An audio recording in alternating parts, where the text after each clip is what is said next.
Hello, ladies and gentlemen, and welcome back to House of Dragon / Weekly Geek. You're only hearing that if you're watching the YouTube version. If you're on audio, you get your Weekly Geek by itself over there. You get your House of Dragon review over there. I am the Sheep Stealer, Travis Snell, and I'm joined by I am the Dragon Seed, Kirkland Patzer. Dragon Seed. Yes, we are back. It's been quite a little bit since we did House of Dragon. I think it's been 2 years, but now we're in the penultimate season because we got this season and then season 4. And yeah, we'll be reviewing these weekly. Taylor at some point when joined. Technically, Taylor's supposed to be here, and then I'm getting some message. And you weren't supposed to be here. No, I so wasn't. It's a little swapperoo. Yeah, and I like. Don't get me wrong. He was right in messaging me this way, but he just sends me a message at what was because I'm not locked in that we're reviewing House of Dragon again. So at 10:45, hang on, at 9:30. No, it's earlier than that. So I'm even tired. And for people that don't know, I was talking with Kirkland. We were out last night till about 1 a.m. doing some filming. And whatnot. It was 1:30, I think. It was pretty late. And then I got back. I'm like, okay, I'm gonna watch the slot, review it, be done. And then when I'm done all that, twins were sick, so I was up. The earliest I got was 3:30 a.m. sleep time. I don't even know if that's for sure. So I'm a little loopy, right? And then at 9:05 a.m., Taylor just messaged me and says, "Were you in house tonight?" That don't mean any sense. And I literally just said, "What the fuck this mean?" And then he had to say, and then he's like, "Oh, you're in House of Dragon." Don't get me wrong. I think after a few weeks, then I would understand. Like once we've been reviewing it, be like, all right, he's talking about House of Dragon. But first episode back when he's like, "Were you in on House?" Like, what does that even mean, brother? Trying to speed up the message by using less words, but it ended up being longer because it was more confusing. I had zero idea. So, but yeah, there'll be always a combination of us reviewing them, and then if we have news, we're gonna do what we did with Euphoria. We'll probably tinker with. I'm not sure. I think we'll kind of go case by case. If we kind of all feel, hey, House of Dragon doesn't much to talk about, that might be near the end. But right now, with the premiere and bigger episodes, we'll probably start at the beginning just because then we kind of know how long we go. There's even one topic I had for the patrons that I bumped, the Jackson Swift one, which we'll get to at some point because we got a lot of TikToks to read. But that's where if it's more juicier episodes, I'm going, okay, we'll start with that, then see what we got. But we're still going to talk about X-Men Rules. We're going to talk about some trailers, and we got some Patreon questions. And I'll give my mini Toy Story review because I have seen it. But Kirkland Patzer, a brief overall, and for this opening, we'll give our non-spoilers for what we thought of this episode. But so a brief overall of that, but also a brief overall of where are you for House of Dragon if someone's listening to us for the very first time. And maybe it's Thrones in general. Your 30-second to 45-second elevator pitch on Kirkland's history of Game of Thrones. Okay, yeah, I really love Game of Thrones. Very special series, near and dear to my heart. Yeah, I think I watched first. How many was it total? 8 seasons. That show. Yeah, 8 seasons. Yeah, I think so. So I think I did 5 seasons, like basically catching up. What's the right word to say it? As it was coming out, I guess. I was totally up to got on the bandwagon season later. 5. Got on the bandwagon later. What do you mean? On the bandwagon? Didn't you say someone was out for a little bit, and then you started watching? It was one season was out, and then I think I jumped on maybe when season 2 was up. But I was caught up by that point. I'm not saying a negative or a bandwagon jumping. It I'm seemed just saying, like it. It seemed like, oh, you didn't start watching until season 5. But I'm like, no, man, I was in there until season 5. I tapered off. I feel like it's been adopted. Bandwagoner has been adopted to a negative term, but I feel like definitely. It's usually oh, you're a fan of that team, the best team, because you're just a bandwagoner, right? Because they're winning all the time. Yeah, no, I guess you're right. Maybe it's always been negative. Bandwagon is a popular trend, cause or movement that attracts growing. Attracts growing support. The phrase "jumping on the bandwagon" means to adopt behavior. Okay, so you can so that's weird. Bandwagon is just popular trend. Jumping on the bandwagon means to adapt to behavior, join a cause or support team simply because it has become successful or fashionable.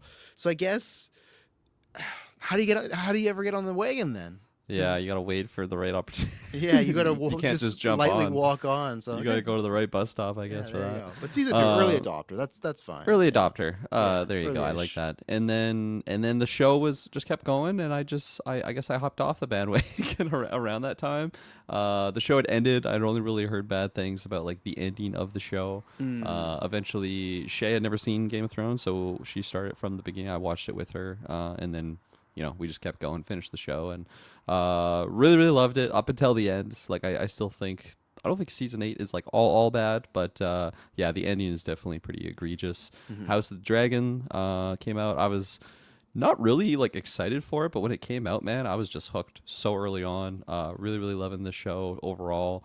There's definitely some like minor cons here and there, but they're like very minor. And man, watching this season opener, especially coming off of our recent HBO show, like it's just, man, this is just like a fine wine. Like having a little sip out of this. Some, what do they call it? The dragon water. I felt like I was having a good sip of dragon water watching this episode in comparison to what we were watching with Euphoria, because that was so goddamn awful. Those were Premiere fun. though, just a premiere. We don't know. Could go downhill from here. It's true, but like No, I think this is by far surpasses everything that we saw in that In one season episode. of Euphoria. Yeah. Yeah, exactly. Quality wise, and I think it's a great opener. I think it does a really good job at. First of all, great like recap, because I didn't rewatch the first two seasons, so I thought the recap was like perfect. Yeah, I was happy to have like an 18-minute long recap, because I was like, right, Yeah. that happened, right? Because Yeah. I feel like I remember one way more distinctly, which I feel like happens a lot of times with shows, right? First season's Yeah. memorable because even though we know Westeros, you're meeting everybody for the first time, and even season one had that weird like had the time jumps, but it felt like Yeah. mini stories where okay, that's the young section, old section. Where season two, I feel like I remembered, I'll say like 60%, but there's a strong 40% that I was like, oh yeah, right, Yeah, that I thing's going totally- on and that thing's going on. I totally forgot about like the bastards that were being recruited to be like dragon ride. Like I totally forgot about Oh, all yeah. those characters. So it was kind The of only reason I remember that is just because everyone yeah. fucking hated that last year. They're making it easy. The dragons are too easy. They're making it too, which When I know. saw the recap, I'm like, all right, I don't really remember liking that. yeah. I think a lot of people did. Yeah. Yeah, but getting right into it, like I think this is a really good just setting up for this season. Everyone kind of gets touched upon. It's not like there's anyone that really is completely left out. Definitely certain characters have more shine than others, but I Yeah. think it's really good. I think it shows like interesting things going forward. It's a good level of like shock value in this episode. I thought it ended like really, really spicy.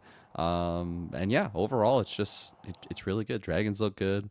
I think there's a couple moments that like don't look the best, but like I'll totally give that a pass. It looks Which I swear in the recap they showed some shots that I was like, I don't remember it looking that bad. They showed this one shot. I of agree Aemon when they're when- on the dragon, right? And Yeah, he's, like, when the son got looking- yeah, killed, yeah, yeah. I'm like, did they try to touch this up or do something? There was that, and there's another one too of Damon, like he was standing against like a castle. It's like he is not by that castle, So, there's a couple times it's like, what happened in between? And then like, has the show always looked like this? I feel like they must have done something with that recaps, but Yeah. do I you agree. read comics? Says X-ray. No, we don't. No, we don't. We will. We're just getting the opener. We're getting overalls. Just hang on. We'll get there. Hang on, people. If you have good. questions, yeah, of course, throw them in.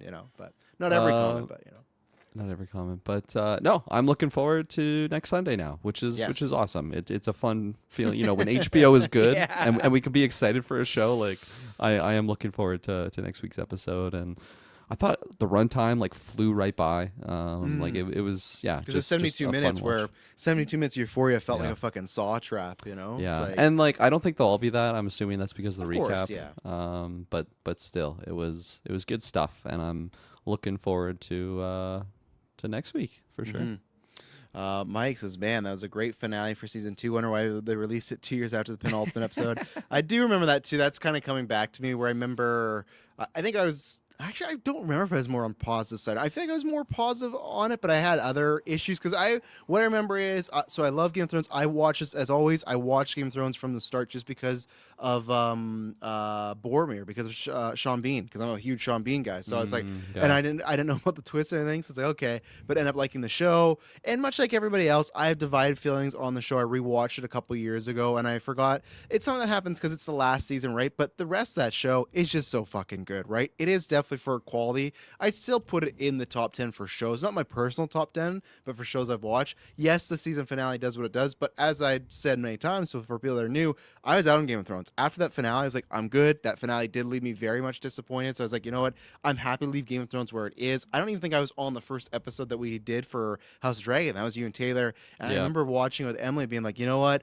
All right, this show fucking gods me, and I'm going to come on that review, because I just had kind of ridden it off. So that's where it learns all the time, right? Like this happens with The Boys. They have a similar situation where they have a prequel coming out, and same thing where the final season's like a little hunky-dory of like didn't end perfectly. That one right now, I am the same with the House Dragon. I'm like, I'm not really going to give that a chance. So and that's what I do remember is I remember season 1, at least I felt like most of our complaints, the biggest ones were just the time jumps that we wanted more time actually with the younger actors, right? We could have Yeah. taken a whole season of that. So that was my only negative about that season was the pacing was breakneck pacing, which I think did hurt the show a little bit, but really character decisions, choices, arcs, flaws, the battles, all that stuff, the stakes, nothing, like it all was aces. Season 2 definitely I remember being a little iffy on. I remember, yeah, the dragon stuff was a little much. I remember we also, I think, weren't always a fan of what was going on with Damon. It felt like it kind of took a little while. It was like the anti breakneck pacing where it just felt like, Yeah. could he not be around a lot of these cast members? And there's just a couple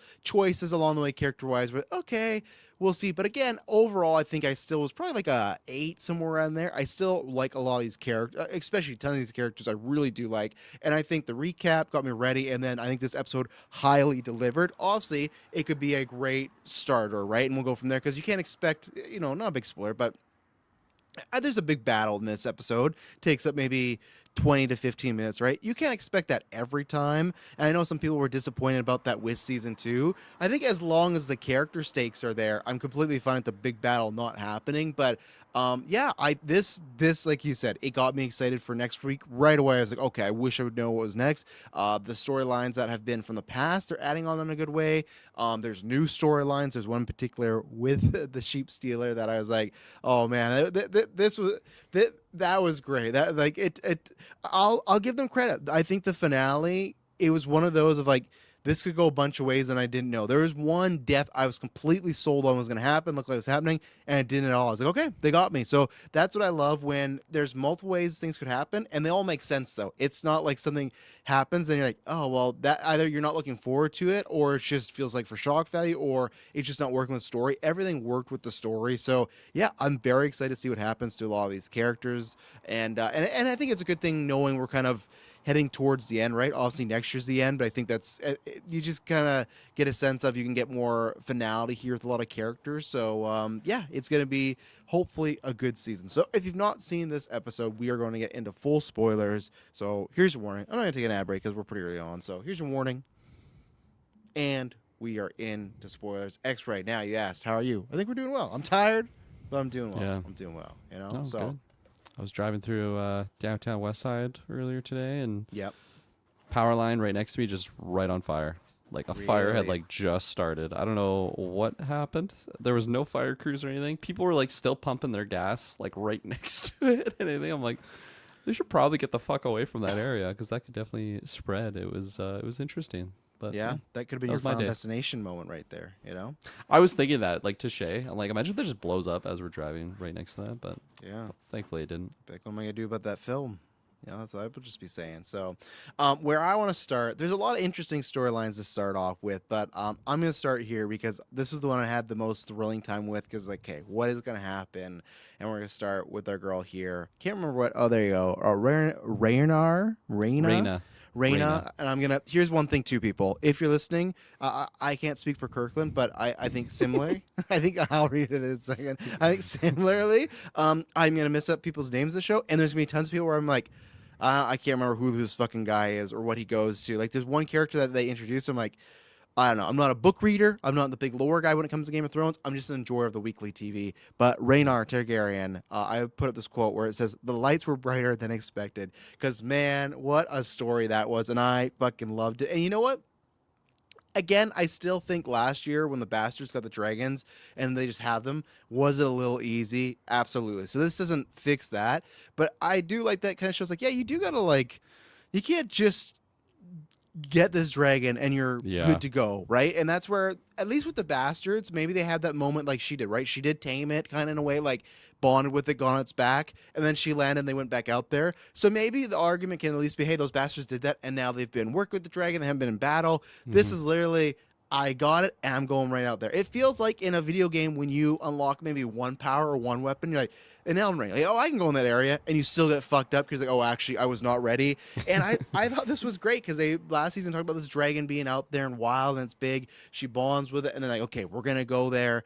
And oh man, when she's flying over, she's taking people out. That's great. And then when it starts opening, when the sheep stalker or sheep stealer starts opening fire on its own people, I was like, oh, on the ships, yeah, on the ships and everything. And it's like, Oh no, and that's even before we get to the family stuff. But when that was all going on, man, I was on the edge of my seat because you just think you're making such a Yeah. difference in this battle, and now friendly fire, and both sides like, what's going on with this dragon? So I thought that was Yeah. a great chaotic element to add to that battle there. Yeah, I completely agree. I like the battle itself was fun and exciting, but like once the dragons show up, there was a lot of tension there with the bitch fist like taking down Jace, and then of course it's like holy fuck, he's gonna die right here, and then his lady comes in, saves him, which is like, oh okay, I thought Yeah. I thought he was gonna die this episode. We'll get there. Yeah, and I But, thought like, it was gonna be Balor. I was wrong on that too, or whatever her name is. Is it Baylor or what? Oh, what's his yeah. play? Yeah. Oh, we'll get there, but I thought it was her. I thought it was gotta pull up Balor, IMDb but- for Yeah, Bela. no, it's Bela. Bela. Okay, I was close. Yeah. That's close. Yeah. Yeah, you're very close. But so that was like a great like holy fuck, I'm on the edge of my seat here because I don't really know what's gonna happen next, which is a fun feeling to be having. And then yeah, of course when she comes in, it's so funny because she's like flying. And it's all like good, you know. She got her dragon, she got Sheep Stealer. Yeah. Okay, we got another dragon for Rhaenyra. This is all gonna be going good. She sees Dragonstone. Hell yeah, we're home, Yeah. baby. Let's go. And then it's just like to the left of the ships. And then she's like, "All right, let's fucking go. Let's go help out." It's like, oh man, like this She's is on the not dragon, gonna go. That was her on Oh, that man. dragon. But then really Yeah. the result was You're not one of my students, are you? that's what her whole family's gonna be saying when they get back to talking Like, to her. actually. You know. Yeah, You know, the 'cause- dragon and that's, trainers. and that's been a good thing with that character the last 2 seasons. Because she didn't bond with a dragon, she's been very disheveled, right? They just cast her off to the side, be like, "Hey, go watch your fucking kids. You're gonna go to that island. You're gonna be by yourself. Go watch them." So the whole time, she's kind of felt like very bottom of the totem pole for this family. So 100%. she's just, you understand the motivations of why she not only wants to help the family, Yeah. but kind of just prove her quality, right? And she's definitely, And- she's literally Faramir riding back to take whatever, what is it again? The White City. That's what Osgiliath. yeah, that's what this was, but 10 times worse. Because at least Faramir wasn't killing his own people, you know? Yeah, exactly. No, I completely agree. I think like of course us being like, you know, somewhat wiser, I think of like, man, what a terrible idea that is. Yeah, but like for day her one. character, it totally makes sense why she would want to be Absolutely. doing that. Like I'm Yeah. on a dragon, I'm basically immortal now. It obeys my like very simple calls. Why shouldn't it be able to target Stop, the enemies and not the yield. allies? Yeah, exactly. Because like no man, idea. Dragon's just been eating sheep, goes in there. Like he doesn't know the colors of like, oh, that's the sea snake's men, and then these are the bad Without, guys. an Like just owner for mowing down everyone. years or Yeah, whatever. yeah, Yeah, exactly. he's like a wild animal, you know? Yeah, he literally is. So of course it's just like, man, this is not going to go well, but it totally makes sense for her. And then just the terror that she's kind of realizing that moment. And then of course, like once she starts like facing down with her sister, like her sister doesn't see like the rider, right? Like at Yeah. least initially. So like of course you just assume it's like the high tower people, like those guys, like Aemond and Aegon's people. So I just thought it was such a perfect level of chaos. And yeah, with how it ended, it was a gut punch for sure. We'll get to the end. You know, we don't have to rush there right now, but I thought it was just a perfect sequence. And like of course now she just flies off. It's like, man, just can't wait for that follow-up episode. Right, it's kind of like after She should keep Rhaenyra's flying. yeah, and like I remember that from season 1 of House of the Dragon, like when those Yeah. moments would happen, whether it's like the son, you know, like Rhaenyra's sons, and I always forget them, like Aegon and those Yeah. guys just scrapping. It's like, man, I can't wait to see next week's follow-up episode. Rhaenyra's already so fucking pissed off. She's getting betrayed by her son, and now she's gonna find out her other son is just murked. And then Yeah. when she figures out more of the situation, at the end of the day, I'm like, I don't think Rhaenyra really would have been able to do that on her own, right? Like when I think she her gets dragon's bigger though, right? And I'd say she's probably a but better still like the harpoon, rider. like yeah, but maybe like, if she's you don't have another experienced dragon- to move, right? Like You're- she's you're probably more right. trained rider, but there's a you could debate ride there, I too. think, for Yeah. sure. But like, I'm glad it didn't just go the way of like, okay, they just showed up and it was just they were ill prepared. Like it actually kind of made sense of like, this is kind of a shitty situation. Yeah. And it's not like it would have been an easy win for her if just Rhaenyra went there. So it was a good level of just complexity to the situation. And I thought all of that was really, really juicy and good. Yeah, because it's a double, right? Because it's still Jace's because you don't know how the battle's going to go. Because then you can maybe argue, yes, Rhaenyra gets there, handles it easier, but at the same time, she doesn't know this other dragon's going to be there, right? Even if it's Aemon, Yeah. she'd be prepared for that. This dragon's completely off kilter, gone, and so with Jace, he shouldn't have gone there. His death is still technically his fault, but at the same time, when he got the harpoon on one and they got the other one, the reason the dragon got harpooned again was because they weren't focused on that, right? They were focused on the other That's dragon. true. What's going? So you're kind of tripped. And same thing that could happen with Rhaenyra, right? So it's a perfect combo because it is Jace's fault, but then it's also Rhaenyra's fault as well. So it's this double of like what's gonna happen. The reason I thought Baylor, right? That's her name, Baylor. Bela. The reason I thought it was going to be her is because I thought Jace was going to survive and he was going to have to deal with Daemon after the fact of you went to battle and betrayed your queen, but then also you got my daughter fucking killed, Yeah. right? But now we still get that because it's the reverse of okay, Jace is dead, but then it's the sister that led to a lot of this bad stuff going down, right? And Daemon, not the greatest father, so I don't think he's going to react in the most positive way. I hope we get that reaction because he is off at war, so I don't know if we will. He hasn't interacted with those kids in a long time, right? Because that was one of our complaints that last season. They just shipped him off to that castle, and he was just there for so long, right? But my kind of hope is that Damon, they have some scene, and I just feel like he's gonna talk her down big time about you know, being a disgrace, a fucking idiot, yet to or even if that's Rhaenyra, she could be doing that, right? I don't know because Bela's gonna be pissed, right, at her yeah, sister. and Rhaenyra should be pissed at her because she went as well, right? Like Jace made the pitch to her, which I just knew. I knew one of them was dead though. When he's like, we could be heroes, you and me. He's we could smiling. Yeah, I know. I was just chuckling. I was chuckling to myself. I'm like, man, this guy's so fucking dead. Yeah, anytime someone's smiling, talking about like we can make a difference, it's like okay, and she's buying it. It's like, all right. I did think it was gonna be Bela. Honestly, I thought it was a good like switcheroo. Like initially when Jace's dragon gets harpooned, I was like, holy fuck, okay, he's going down here, there's gonna be a gut punch, but then she saves him and I'm like, okay, maybe it will be Bela here. I definitely thought one of them was gonna go down for sure. I'm glad it went the way that it did though. I personally, like, I'm not the biggest Jace fan at all. Shay was pretty devastated by that death for sure. She was very shocked, and she's like, Jace is one of my favorite characters. And I'm like, Jace has done nothing but just, like, bitch and complain, like, since season 1, right? Of, like, you don't let me do anything. And he's just, like, crying and moaning. To be fair, Rhaenyra's not really letting him do anything, but I'm totally fine with him being gone. I'm not going to miss Jace at all. It's just not a really diverse, interesting character. Like you know, like if I have to choose between on-screen time with Daemon or Aemon versus Jace, like I'm a lot more interested in those freak shows.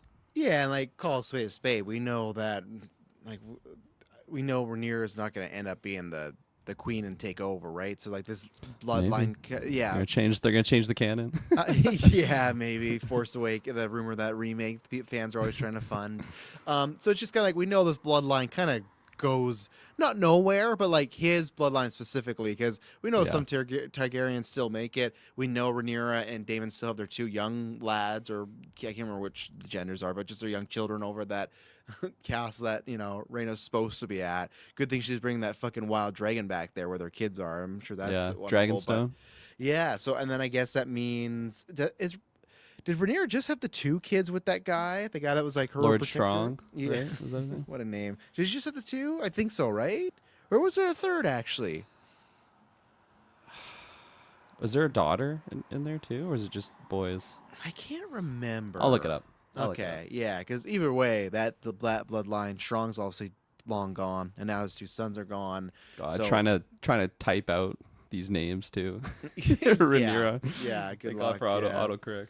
Yeah, so no, I think all that, and too, I didn't even know with the Rhaena if it was gonna be her dragon that accidentally killed her sister or you know, the brother-in-law, right, or her cousin. I thought that could have been a thing where that dragon just blasts one of them and shoots the fire, and then it's done. So there was 3. There was 3. So I think that Jace, Luke, and then Joff. I think Joff is with the Joffrey Valerian is the youngest of the 3. Who I think he's with the Daemon. They sent him away. With the 2 kids though, didn't they? I thought he went with them. Maybe I'm wrong. I'll keep. Where digging. is Keep going. Joffrey Valerian? Yeah. Yeah, and that's what I loved about that scene. They had those three characters on the dragons. I was like, okay, could have gone any other way. And yeah, the intensity was great. While Kirkland looks at that, the other character that I thought was going to eat it was, I thought, the sea snake, or what is that his name? Sea snake or whatever his fucking. The king guy. Yeah, I thought he was gone. Now they framed it in a way that looks like he's gone, but He's not gone. he's not gone. Yeah, he just fallen in some water. But the way, to me, the same thing of him smiling or Jay smiling, him doing the I'm really proud of you, and I should have been there for you, and you'd rather do that whole Yeah. spill your heart out before a battle. It's Yeah. like, it's I not thought looking his good. son was gonna go in Okay. that moment. I Yeah. thought Bitch Fist was gonna fuck him up in that Bitch moment, which Fist. I was kind of surprised about because it's like, hey, we didn't see Sea Snake get decapitated or something. Yeah. So for that reason, I thought Bitch Fist was gonna kill the other guy, like the son. And like I was kind of getting interested in that character, and Yeah, me I'm really too. glad. I'm really glad that he didn't die in that moment, Yeah. and he just fucked her up. I was so shocked. I'm like, man, this guy's actually a badass. I didn't think she was gonna die there too. Like I liked her Yeah. enough, and I thought that was gonna still go a little longer. So again, that had me on the ropes. We'll see what happens there. Very bold when the sea snake goes in the water. He's just yelling out "father" and stuff. So he's just obviously lots going on, lots of people dying. But that whole sequence from when they're going in the mountains with the water, and he takes, let me take over. That one guy's looking not coming. Let me just drive. I'll take it. And he's doing that, and then she's following them and realize, okay, the only way we can get through this is we gotta be lighter. So they're throwing a bunch of people, everything. A sidebar, because I thought that Lancer guy was dead. Whose fucking head? The one scene we got. I know. So I think they're like twins or something. Because I thought that was the same guy. Okay. Me too. I'll, It looked I'll double check, identical but to him. because one of them is like Lord of the Ships, and I think the other one's like the Lord of Coin Okay. or something. You can't and I double think check that's till the you guy. got the Joffrey update. You're trying to find I got Joffrey. it. You kept talking. So Okay, sorry. he gets sent to the Vale of Arryn. Okay, Kind of when jeez. shit's getting started. I think that's after Luke gets fucked up. Okay. She's just nervous, and then Rhaena actually takes him away to the Vale of Arryn. Okay, so that's why that's where he is. that's why I'm conflating him being with the other two kids, because she's Yeah. just like the kid deliverer. So she's got one son now. yeah. Right, S- yeah. So because she had 5 children and she's down 2 now. So yeah, she's 5. down 2. What? Well, yeah, because I What's thought it her. 5? Well, she had 3 boys are strong, and I think her and Damon Yeah. have 2 kids. It says she Remember? has 6 total. Oh shit! Where's the So, 6th one? there. Congratulations, get some balloons there, Rhaenyra. Jesus, was there more than that, or is there another one coming? They are twins. Okay, Mike helping with the Lancers. Okay, that's definitely a fact that I had forgotten. So that fucked me up so much when his. I head know. rolls I was so over. confused, and then he's just like with the ship lady. I'm like, what the fuck just happened? Like, whose Yeah. head was that? That yeah, I Yeah, thought the same thing. And then I looked at Emma. I'm like, man, that sucks for that actor. Like, you're in season 1, season 2, and you message your agent. You're like, hey, how much screen time I got? And the agent's just like, oh, don't worry, your head's gonna roll when you see this scene. And like, I'm like, that's it for this guy. And okay, so I'll happily report back to Emily, because I was very confused. And I mean, Emily like, oh, maybe it's like a time jump thing. Like they showed us stuff that happened, and it's Oh, gonna be like yeah. how we get there. But then as it went on, we're like, no other scenes are like that. So yeah, Yeah. that's stuff where. Same actor, just different Yeah. character. Okay, so that's So- good to know there. But go ahead. Little update here. So yeah, 6 total children. The 6th was Rhaenyra's only daughter, and she dies in childbirth. So there Okay, you go. well. not really. It's not really 6. Of but course, a child, of course, but I'm Yeah. just in the context of the show. So yeah, even then, I guess still lost 3 out of her 6 children. So it's terrible times for Rhaenyra. And those other ones aren't born yet in this timeline, right? No, they're born. Damon and her have a couple kids, I thought. Now, Oh, okay. because that's Yeah, who I I forgot thought. about that Raina detail. was just there watching them. She's just babysitting them. That's her I gig. see. Okay. Yeah. And they that's didn't where have the- that in the recap, so I forgot that No, detail. because those kids are like, Apologies, nothing's happening with apologies. those kids. Yeah. But yeah, so we're going back to that chick that she decides, okay, we got to be less weight. She throws out the Lancer, all his men, and that moment when the ship crashes in, because at first I'm like, all right, well, you guys have, like, I know the ship's fast, but it's like, you guys have the lead way, you know they're coming, you're shooting arrows, what's gonna happen? But then when they go and they show like the tip of that ship with like the big hook or sword, I'm Oh, like, yeah, oh, big that's hull what they're worried breaker. about. Yeah, that's what they're worried about, and it crashes. Man, what a battle. There's one shot when they just show the floor of the ship and it's covered in blood and people are slipping on it. Oh my goodness. Yeah. This was great. The intensity, like I said, the stakes. I did not know who was going. I thought the main guy was going. Again, right now they say he's dead by death, but I thought for sure he was a goner, especially when they like squared off. I'm like, no, don't fight her, man. It's not gonna go well for you. I don't like your odds, but He was doing well. He was fucking her up. yeah, and I like his son too. Kept landing back in that same like watery spot in the middle. Yeah, It was he like in there like twice. His little realm. Where did we used to go in COD that they took construction? Right, that was his construction. Like Yeah. anytime he's under fire, he's just like, Yeah, that's his comfort zone. yeah. I mean, it's it's good. worked He out. survived. It's worked out well. Yeah, 100% win rate in there. They're like, how are we gonna take out aim? And he's like, I got a place. We just gotta crash some ships right there. But yeah, I thought that battle was tremendous all around. That ship battle.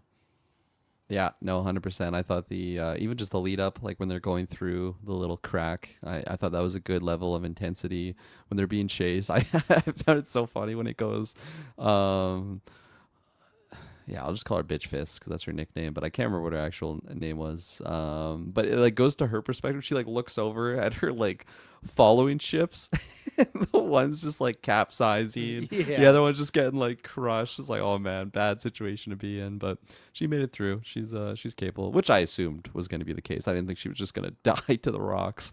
But yeah, all that was a really good build up. I like the moment when he comes out and he sees like his like home base basically just on fire. Big gut punch there because that was her plan, right, for psychological damage. That's where I thought too he was for sure done, because it was like he had said his kind of mea culpas to his bastard, saying like his regrets, and then when he sees the home and he's just frozen. And there's even one point too when he gets taken down, they have this like hero shot like looking up, and it's just like a slow-mo zoom in on him for 10 seconds, like this guy's fucking done. It's like every sign's there. So I imagine he'll wash up next week, but no, I thought he was it was over for him, but I guess he's still swimming out there, maybe. I kind of have that thought with the other twin, the other Lannister guy, because we don't really see him die, right? She just tosses him in the water. I think he's alive. Yeah. Yeah, I think he'll wash up and then have something. I don't know, because he's kind of in the Dragonstone area, and if he's just on that island, like he's kind of on his own. Yeah. I'm curious what his next moves would be. Man, this is what I love. It's just like Game of Thrones times. I love when you get great memes. Chase Valerian battle gone 0 points, 0 rebounds, 0 assists, 0 blogs, 0 I'm sure he got steals, some kills. 28 minutes. Come on, yeah, don't do my boy did, like that.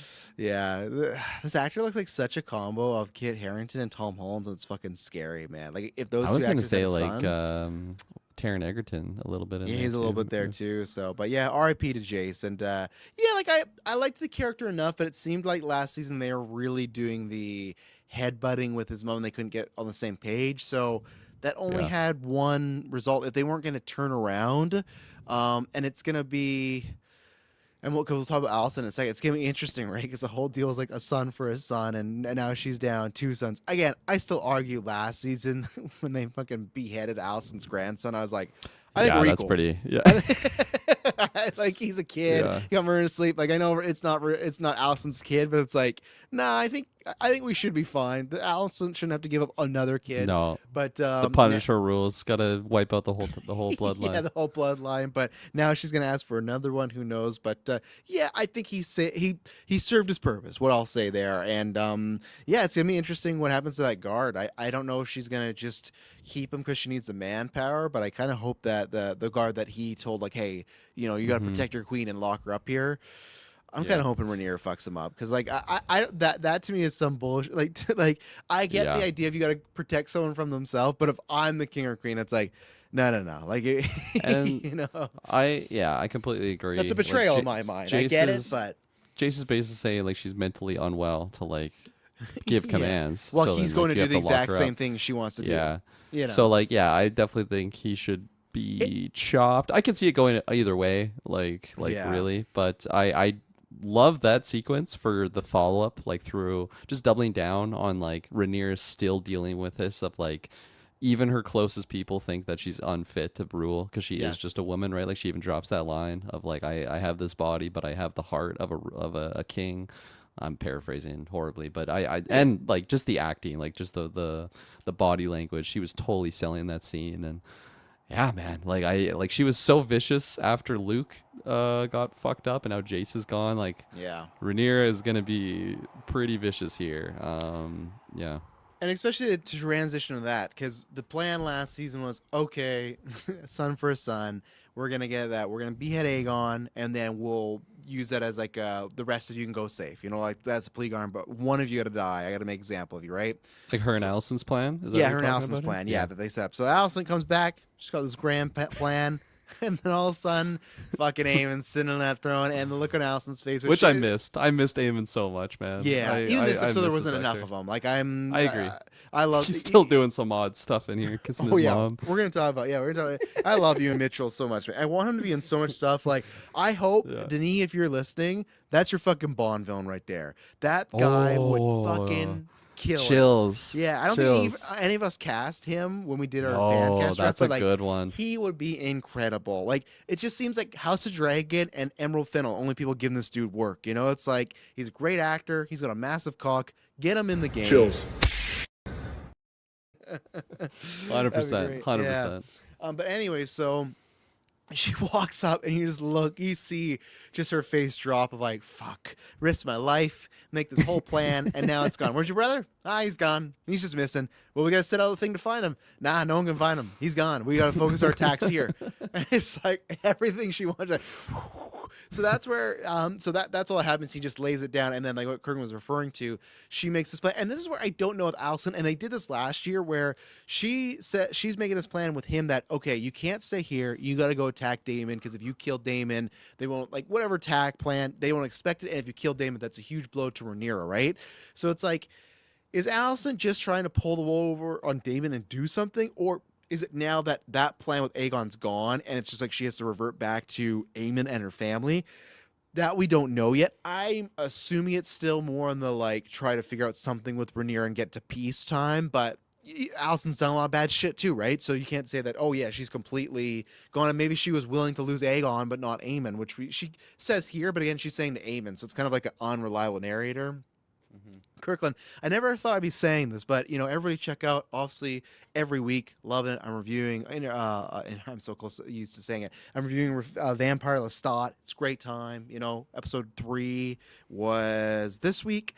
I did not think that I'd be telling you, Kirkland. Now I'm watching shows, at least for the next 5 to 6 weeks, every Sunday. I'd be watching 2 shows where I'm having to fucking watch a mother and son get it on. But here we fucking are.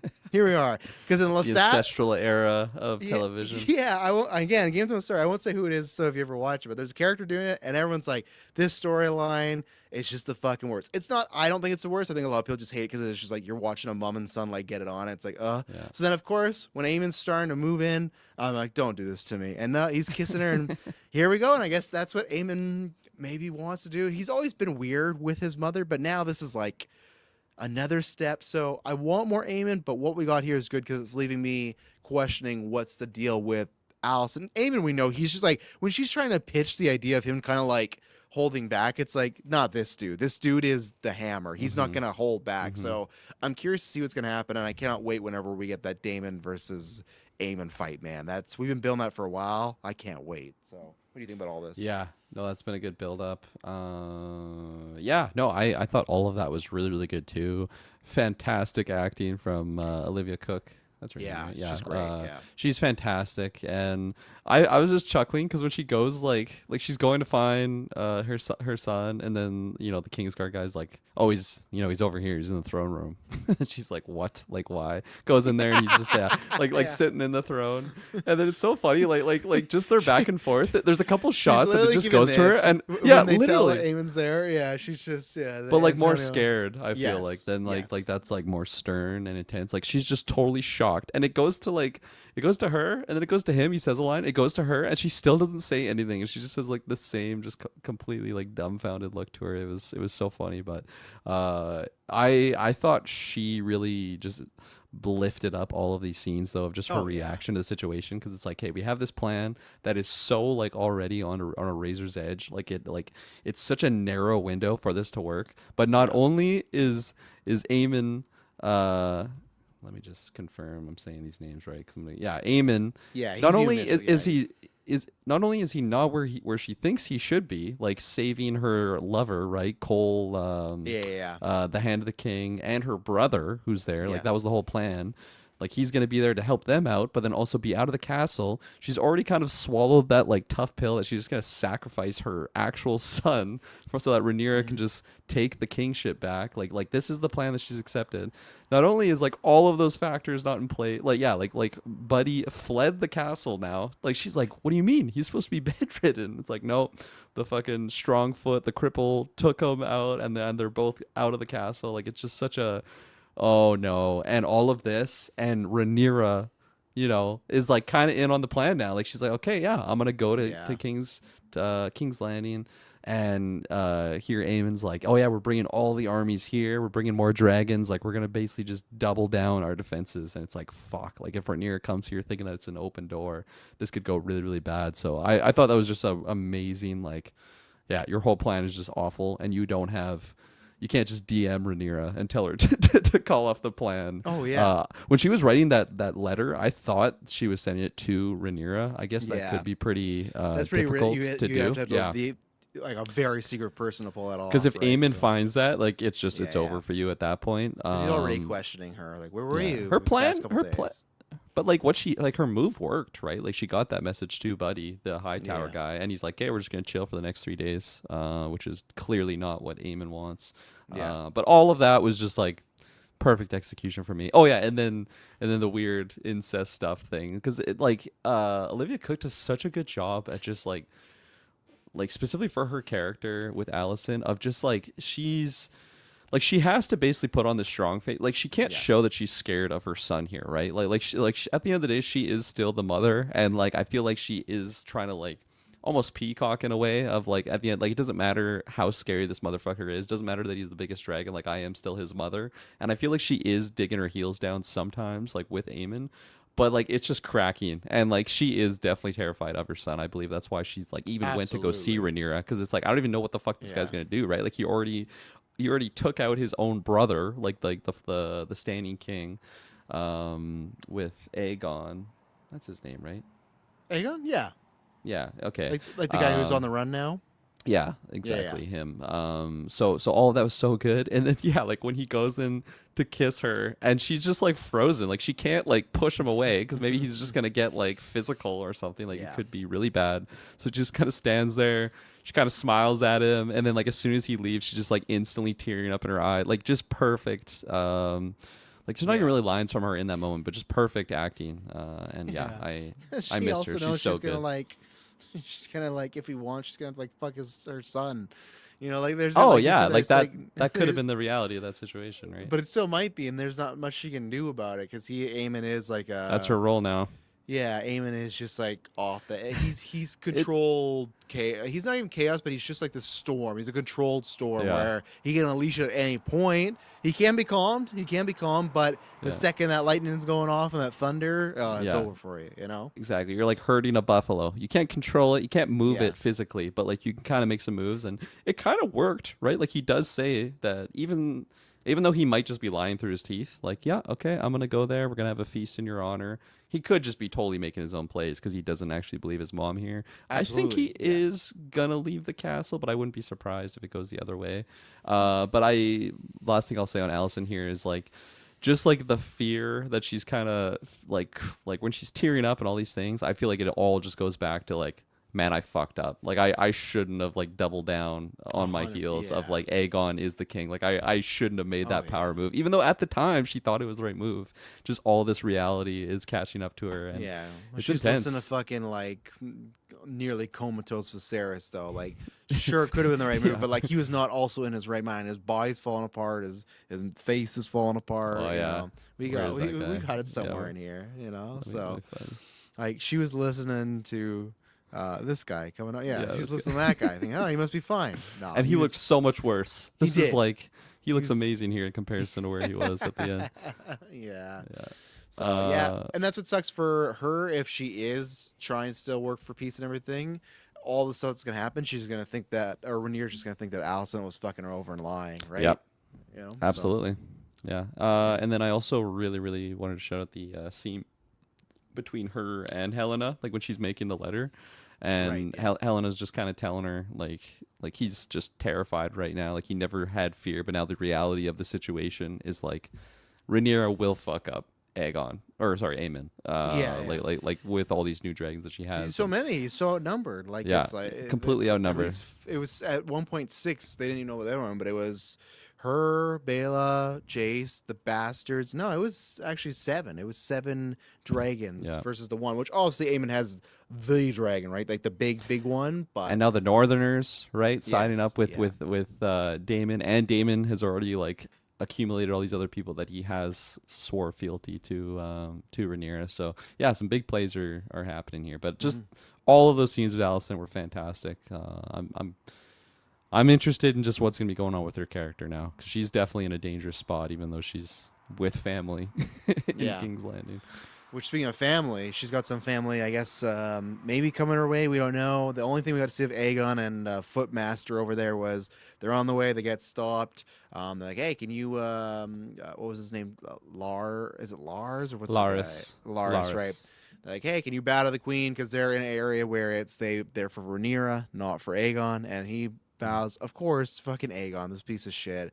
Just little shit, too. Just like spits at someone when they ask. Dude, it's like, man, you are in the worst shape ever. Just fucking bow. Just bow. I thought And they were then gonna say- afterwards too, he's like, don't believe this guy. Don't believe I'm not the king. It's like, why didn't you just Yeah. fucking bow then? Like, you Yeah. would have been done here. I thought that he was not going to bow, and they're just going to say, oh, his injuries are too much, he can't bow. But no, he makes a big deal. That guard just fucking punches whatever ribcage he has left. Oh, And then Laris there sells him out. I think they did it in this episode way to make it seem like, oh, he sell him out for his own money. I don't think that's it. I think he thinks that there's more power to be gained if people know he's Aegon, because just like that, right? He says, hey, if you kill us, sure, you might get your money, but you also might have Rhaenyra pissed off at you, where whether it's information, we can provide a service. So I think it is actually way more easier just to admit, hey, this is Aegon and we're going this way, versus just trying to sneak around. Because there might just, while you're sneaking there might just be some guy that's just going to kill you for whatever. Even if you go, oh, hey, this is Aegon the King, they'll be like, I don't fucking care, and they'll gut you down, right? Where this, you're a VIP now, right? So I get the play. I think that's why they only showed us one scene, to try to make us viewers think that, he's turned on Aegon. He's using it for money. And maybe I'm wrong. Maybe in the couple episodes, Aegon's gonna be strapped up, getting his dick cut off, turned into a sausage. But I think it's kind of like a red herring. It's just to like get them some meetings. And I kind of hope him and Rhaenyra meet, because that'd be an interesting scene. Because we said too, remember in that season 1, we didn't get many scenes of Rhaenyra with her siblings because she was already a grown woman doing her own stuff, right? So yeah. I would like more of those. We wanted more of that, so I hope it happens, but I don't know, because they probably got a long journey, and who knows what's going to happen to them on the way to Rhaenyra, right? Yeah, for sure. Is there who else are we missing here that we haven't talked about? You want to take an ad break? Have we taken an ad break yet? Yeah, sure. We'll take an ad break. Yeah. And we're back. What have we not touched upon? Damon, I don't know. It's not a lot in here. Right? Yeah. He's fucking guys Twins up. head. He has a little action scene. You got Buddy from, I never know this guy's name, but he's just a wild looking character, and he's such a good cast, like, for this type of He's a project. good character actor, yeah. Chibs from Sons of Anarchy, you know? Yeah, there you go. So these guys aren't Starks, right? They're just Northerners. I can't remember what think so. faction. Yeah, I don't think they're okay. Starks. Yeah, I Yeah. don't think so. I think that we only met that one Stark that Jace talked to Right. in that yeah. recap they showed, right? Yeah, no, for Yeah. sure. But yeah, I mean, I'm hoping Damon gets closer to the front lines now. He's Yeah. doing his own little side questing. I guess he does have a goal to meet up with Rhaenyra and team. That's just always the worry after last season, though, right? Like, he still is in there a lot, but it always felt like he was so segregated to his own stuff, and I Yeah. just never know, right? Because at the same time, I know there may have been different times, but it's just still like, you see Matt Smith and other stuff. You see him filming a movie with Darren Aronofsky. He's in Starfighter, so you just go like, is this what he can do? You know, like, time-wise, right? And it's great that he's around, but it's like, are we just waiting till that final battle with him and Aemon? Which I feel like that's the way it's going to go, and I don't know who's going to kill each other, Yeah. but I hope it's not. I'm down for other characters to have that. And I'm hoping just because the battle as well, I hope we don't got another season of just, Damon's kind of hanging by himself, because, like, him and Rhaenyra is arguably the best dynamic of the show, so I Yeah. get he's a soldier and has to be out there, but at the same time, it's like, you lose a bit of the intrigue with the show, right? But Yeah. I guess They- we'll see. She did point out that she was gonna like send for Damon in this episode. I'm hoping that like that definitely happens now that Jace is gone. Like it's like, okay, quit Yeah. fucking around in the wilds. Like we need to Yeah. go clap some people. So I'm optimistic that Mhm. they will meet up here pretty soon. Hopefully it's not like multiple episodes away. But I could argue they might not, because last time they met up, it was just he had an army and said, "You're my queen," and he might just have his orders to go out there and wreck shop now, right? Yeah, possible. Ring going on out there. Yeah, no, fair enough. They're giving him more here than in the book, believe it or not, and that's fair. But I think the tough thing is with the show, to me, they changed it, and when you get an actor like Matt Smith, now to me, it's like you've now decided that is a bigger character, right? Like for an example where it's they a minor thing in when I'm reviewing Interview Vampire then Lestat, there's a character in Lestat that's not in the books, but because he was such a popular character in 1 and 2, and they've decided like, oh, we can't really just get rid of this actor. It's like, well, now they're doing stuff that's not in the books, but you kind of have to do that because you've introduced this character now and he's on this trajectory, and if he just left without dying the show, it'd be kind of odd. So that's where I didn't know that, Mike, so it's good to know, but at the same point, because they've done that, it just sucks, and that's where it's like it's such a good dynamic. I guess maybe that's the case. It's just only gonna be a season 1 thing, which that'll always kind of hurt the show for me then, because I just wish then you could change some stuff. I'd rather take him closer to home base than that, you know. Yeah. So, but I don't know. So, I agree. anything else? Anything else we haven't hit on? For thought there was another character. Let me pull up the IMDb to remind myself. Yeah, I'm just trying to think. We got an update. We had like Cole had one scene where he just was like, "We're all gonna be savages by the end of it." That's fine. We met the other Alicent, the other Targaryen, who, funny enough, I learned because I thought he was the main soldier guy. He wasn't. He's the guy in the background, like kind of sniveling. Do you know what I'm talking about here? No. Oh, let's see. I'll bring it up, because the other thing that's interesting is he's he's apparently playing Link in Legend of Zelda, so you got that going on. So hang on one second here. Oh, can I find? No Otto in here. Yeah, I don't Is know Otto where still Otto alive? is. Yeah. He's still I think alive. so. Yeah. He's still alive. He's out there Okay. somewhere. Okay, hang on. I got it somewhere here. But because I know they said they were introducing the other son or whatever of Alicent and Viserys, but Oh Evan yeah. Ayers Okay, with this guy. us, Darren Targaryen. I thought the Targaryen was the guy that was in front of him, like that was being all boastful. But is that like another Alicent brother, or who's that guy? He is like a high tower, so he might be like a Okay. cousin or Okay. something like that. Definitely, yeah, he's this is like the- snorting something. Yeah. I don't know what type of disease that guy has, but Yeah. But yeah, this is the one that they've been like. Okay. I know, like he's in the books, but people are like, yeah, he's never been in there. But hey, good for him. He's in House Dragon, then he's gonna be linked next Attaboy. year. So hopefully Wearing does a good green. job. So yeah, sure. big high tower branding. So A character I forgot about until the recap, which is a very interesting character. I hope there's some sauce and gasoline with this character going forward. Is the White Worm, Massaria, Rhaenyra's kind of like side piece. right character. Yeah. Well, they only She's kissed like an so advisor. Far. I don't think anything more has happened yet. Yeah. Yeah, so I like that character. So I hope she's got some good juice and not just like a completely back burner character this season. Yeah. No, I agree as well. I imagine with Damon gone, maybe they will get closer, especially after the loss of the child. She's going to be there in a time where Damon can't, right? So she's going to support her there. So yeah, that was an interesting dynamic last year, and I'm interested to see more of it as we go along. Yeah. So like, what do you think Strongfoot's plan kind of is here? Like, it seems like he wants to kind of see the queen. Yeah. Like, what's he trying to do? Like, I can work for the queen now? Like, just play both sides? Or is this like a long con game? Like, he's still kind of loyal to Alicent and team?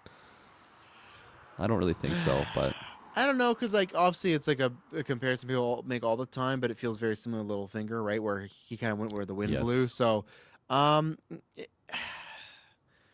still feel like I don't know, because Aegon made him the hand, so maybe he might just be more.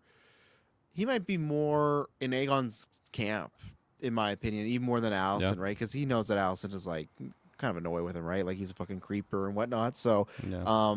yeah, I think he's just gonna be looking out for what's best for Aegon, even though that doesn't mean he's the king, but still in a power position. Like, first of all, he's looking forward to like looking out for himself the most. So I Yeah. think it is just making sure he's set up, and then after that, have Aegon set up. Great, but I think it is even if it's like, hey, Rhaenyra gets the win, then he'll go on that side. Like, yeah, Fair enough. I was part of the team that made the changeover happen. You know, so Fair enough. It's gonna be hard for Rhaenyra to not just fucking gut Aegon alive now, absolutely, right? Like yeah, when he how do you shows up. not? That scene too is so funny to me when he's like kneeling. He's like, "Wow, you don't believe who this guy is?" He's like, "This is the king. This is Aegon Targaryen." Like Strongfoot's just totally ratting him out here. He's like, "I don't know what he's talking about." He's like, "Right here, this is his crown." Got his crown. Yeah. Got his crown right here. Yeah, that was a funny sequence. I mean, they kept their heads for now. Yeah. I think they're gonna take him to the around there at least. Dragonstone. Yeah, not kill him right away. So Cool. All right. Yeah, I think that's all I got really.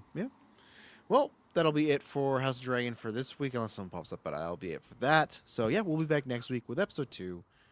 It won't be boring. There's my ending, so I can edit. Now we go in the weekly geek I know. section. I went to a bad ad break for you. Could have just held out for Yep, that. I'm sorry. That's fine. That's fun okay. with that. I'm gonna make you edit it now. No, I'm joking. I'll figure that out. But yeah, we got some X-Men rumors to talk about. We got some trailers to talk about. We got some movies that have been confirmed. Then we got some Patreon questions and what we've been watching. If we have something there, if we don't, then I'm just gonna show my Toy Story 5 thoughts. But all right, I'm gonna hit. So I don't know if you know. Funny enough, I guess we could start here because it's most maybe fresh in your mind. If I were to say the name Wagner Moura, would you know who that is? Yes, because I watched Narcos and Perfect. he was Pablo Escobar and he was great casting. Okay. Really good casting there. And he was also in that trailer we're gonna talk about later, The Last House. Yeah. Yeah. So supposedly right now, and we don't know what's gonna happen. So there was rumors that he was in talks for the Bond villain, and there's also rumors that he was in talks for the X-Men villain. He has been cast in that Ocean's prequel that we were talking about. Everyone check out our in-person cast is early on Patreon. It's gonna release later on the public, but if you want right now, it's early ad free. Other than Supergirl predictions, but he was cast in Ocean's prequel, so I don't know if this is still going to be on the line of happenings because he could be busy with that, but who knows. But right now he is rumored to be Sebastian Shaw. Do you remember who Sebastian Shaw is? Yes, he leads kind of the what are they Midnight called? Suns, the Fire Midnight Club? Hellfire Club. Hellfire Club. Yeah. The Midnight Club. That's something Midnight else. Club. Yeah. Submitted for the approval, and yeah. So obviously he is in your famous arc for. He might even be. Is he in the photo with? That's him right there. Is that him? That's Okay, him. That's Emma funny. Frost on down thing. He's in your Good on famous him Dark down. Phoenix arc, and then he's also, if you don't recall, Kevin Bacon played him in Yeah. X-Men First Class. Yeah, So that's where I remember from. yeah, how would you feel about that as a casting? And then I have a follow up, unless you divert there. But how would you feel about that as a casting? I don't mind. I think it's fine. Like I don't have deep cut knowledge with the character beyond like seeing him in X-Men, the live action movie, and then the series. But I think it's fine. Like it doesn't seem like anything crazy to me. Yeah. Are you fine with the character Sebastian Shaw? Being like the main for this, is that kind of? I don't think it's the main because I have a rumor who the other villain is, so I think he'd just be around. Here's I guess the best way I can say it, and this is I think everybody's kind of over it. We need some time before it, but that name Sebastian Shaw, does that worry you? Like any seeds planted towards Phoenix, Jean, that type of stuff? I don't think it's gonna be the first movie, but obviously that character Hellfire Club is linked in with that storyline, right? So to me. Is this just like, hey, we're going to set up Sebastian Shaw. He's going to be there, and then we can come back to him? Or is it already, we're like, hey, when we end this trilogy, we're doing the Phoenix Force, which, like, I know the trilogy might be, like, 2035. That still might be too soon, folks, to get back to the Phoenix saga, you know? So that's my only thing of, like, the headlights went up for me, like, oh, Sebastian Shaw already, like... I don't know. That's fair. Yeah. That's a fair concern there. A little yellow or red flag, whatever color you want to don it for now. But for me personally, like yes, anytime we're getting the Phoenix saga, I think that's too soon. I'm not a fan of that saga, and I won't be until it's done like really good. And then I'm like, man, they did it. Okay, I'm convinced now. And even what you need, Kirkland did even like in the animated form, which people argue is its Yeah. best adapted form. So Yeah. Yeah, exactly. I haven't done the comics. Maybe the comics is that much better, but who one day, knows? One day. For me personally, no. I don't know. I think like they don't really do that in Kevin Bacon's version, Nope, right? they didn't. No, Yeah. and that was just a set which they could. This came out the other rumors that they didn't specify, but another scooper just said that, which is wild to me if it does happen, that Sweeney is still in talks for a role. The idea is Emma Frost, so you could use just Classic. him. Yeah, Blonde could character. yeah. But you could use him. Maybe it's less so Jean Grey thing, and it's more to set up her as Emma Frost, right? In that situation, I don't know why. Like, I guess all we have is Sadie Sink right now, and I have some rumors for you for the other people. I just feel like all the names we've heard, like not actually, like we've heard, there's still lower tier rumors. I think the highest we've gotten is like a B tier. One of these is a B tier, but no one S tier, no one in talks. And let's say Sadie Sink is a certain, mutant. They're all actors that, like, even Sadie Sink, like I'm sure she's, how did I say this? The word is Jean Grey is the lead of that project, right? So it makes sense. She's a bigger star. You pay out for her. But most of the names we've been hearing, the names will hit you with, there's no one that's like, oh, that's going to break the bank. I feel like Sweeney is like that's definitely more on the, like, that's on the higher side. So I guess I just thought with this ensemble and the route we've been hearing, they were going to go younger and more like, hey, up and coming actors, where Sweeney's not an upcoming actress. She's established. She's got brand anywhere. I guess if she's like the main villain of the movie, you could justify paying for her, but I just don't think that's how they're going to go for X-Men to lead. I guess she could be a villain, but I don't think she's going to be like one of the main villains. But Is that like a saucy rumor? Like it's getting traction? Or it's just always kind so of it was rumored a couple about. months ago, in April when we did that cast, I hit you with the BS meter, and that was a C tier rumor that she was being in talks for Emma Frost, and now there's another C tier rumor that she's in talks for a role. They didn't say, but I would assume that, and like you said, it's an easy thing to assume now, like it's like character that's blonde, known for her looks, that's wearing outlandish outfits that like highlights her cleavage, which I don't know if they'll go that far in the MCU, but and again, I think she could actually be good in that role. Emma Frost can be a complicated character, but maybe that's the idea with Shaw is, okay, we want just to enter the Hellfire Club instead of and Frost and not Phoenix, which I'll definitely take. Yeah. So. Yeah, I mean, I personally would prefer going a different direction.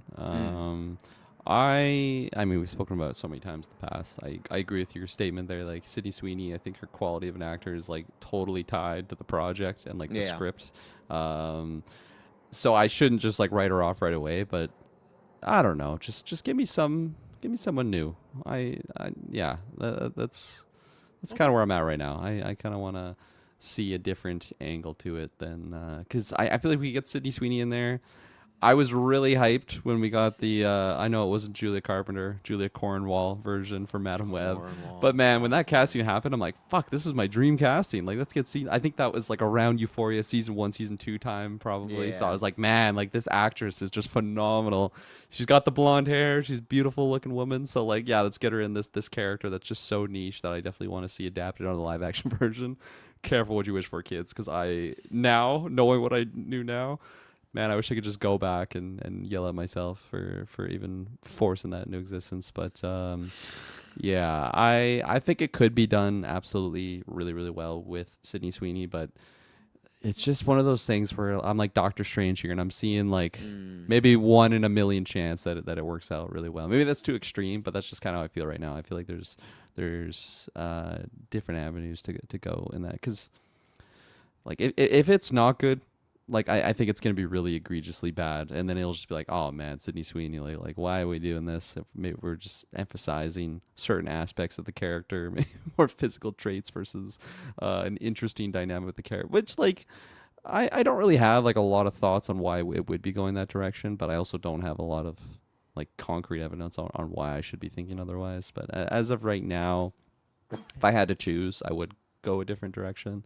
I do want to get Emma Frost. Like I really hope that is solid. Because every version of the character that I've seen her in, it just seems like we're scratching the surface on like what her character really. Because you keep telling me it's like, at one point she's like leading the X-Men or like in those roles. Yeah, Xavier she's leaves got her the X-Men. And like, yeah, like that's crazy. So like for what I've seen of her, especially in like the Kevin Bacon movie, I'm like, No, this character yeah. leads the X-Men. Like she's such like a C tier like henchman villain in that movie. Yeah. So I do want to really become to the point where I'm like, man, like she is a very, very powerful like telekinesis type character. Yeah. And I still think that's the route to go because I keep saying that I don't think they'll do Jean, Scott, Logan love dynamic because they've done that before.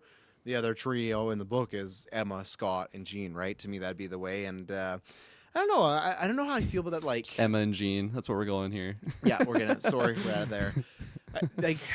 I don't know how I feel. It's not this bad. I'm just trying to imagine the scenes with Sadie Sink versus Sweeney, right? Like I'm just trying to get that in my head. And I'm not gonna lie, that could be an interesting pairing there. I think for me, I also just need like, and it's a no duh. I really need to see who we get for Scott, right? That's gonna be a big.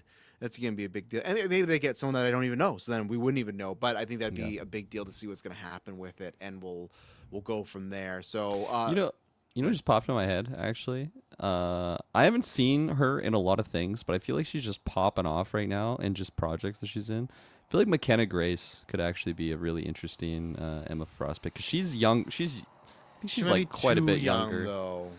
Like how like similar to Sadie Sink. No, I'll pull up their ages. I feel like similar range. Sadie Sink's like I think mid-20s, right? But no. 24. Here, walk it back though. But Jean Grey's not like an overly sexualized character, is what I'm saying. I'm not saying you can't be overly like. Okay, how do I if I speak? What are you saying here? What are you saying here?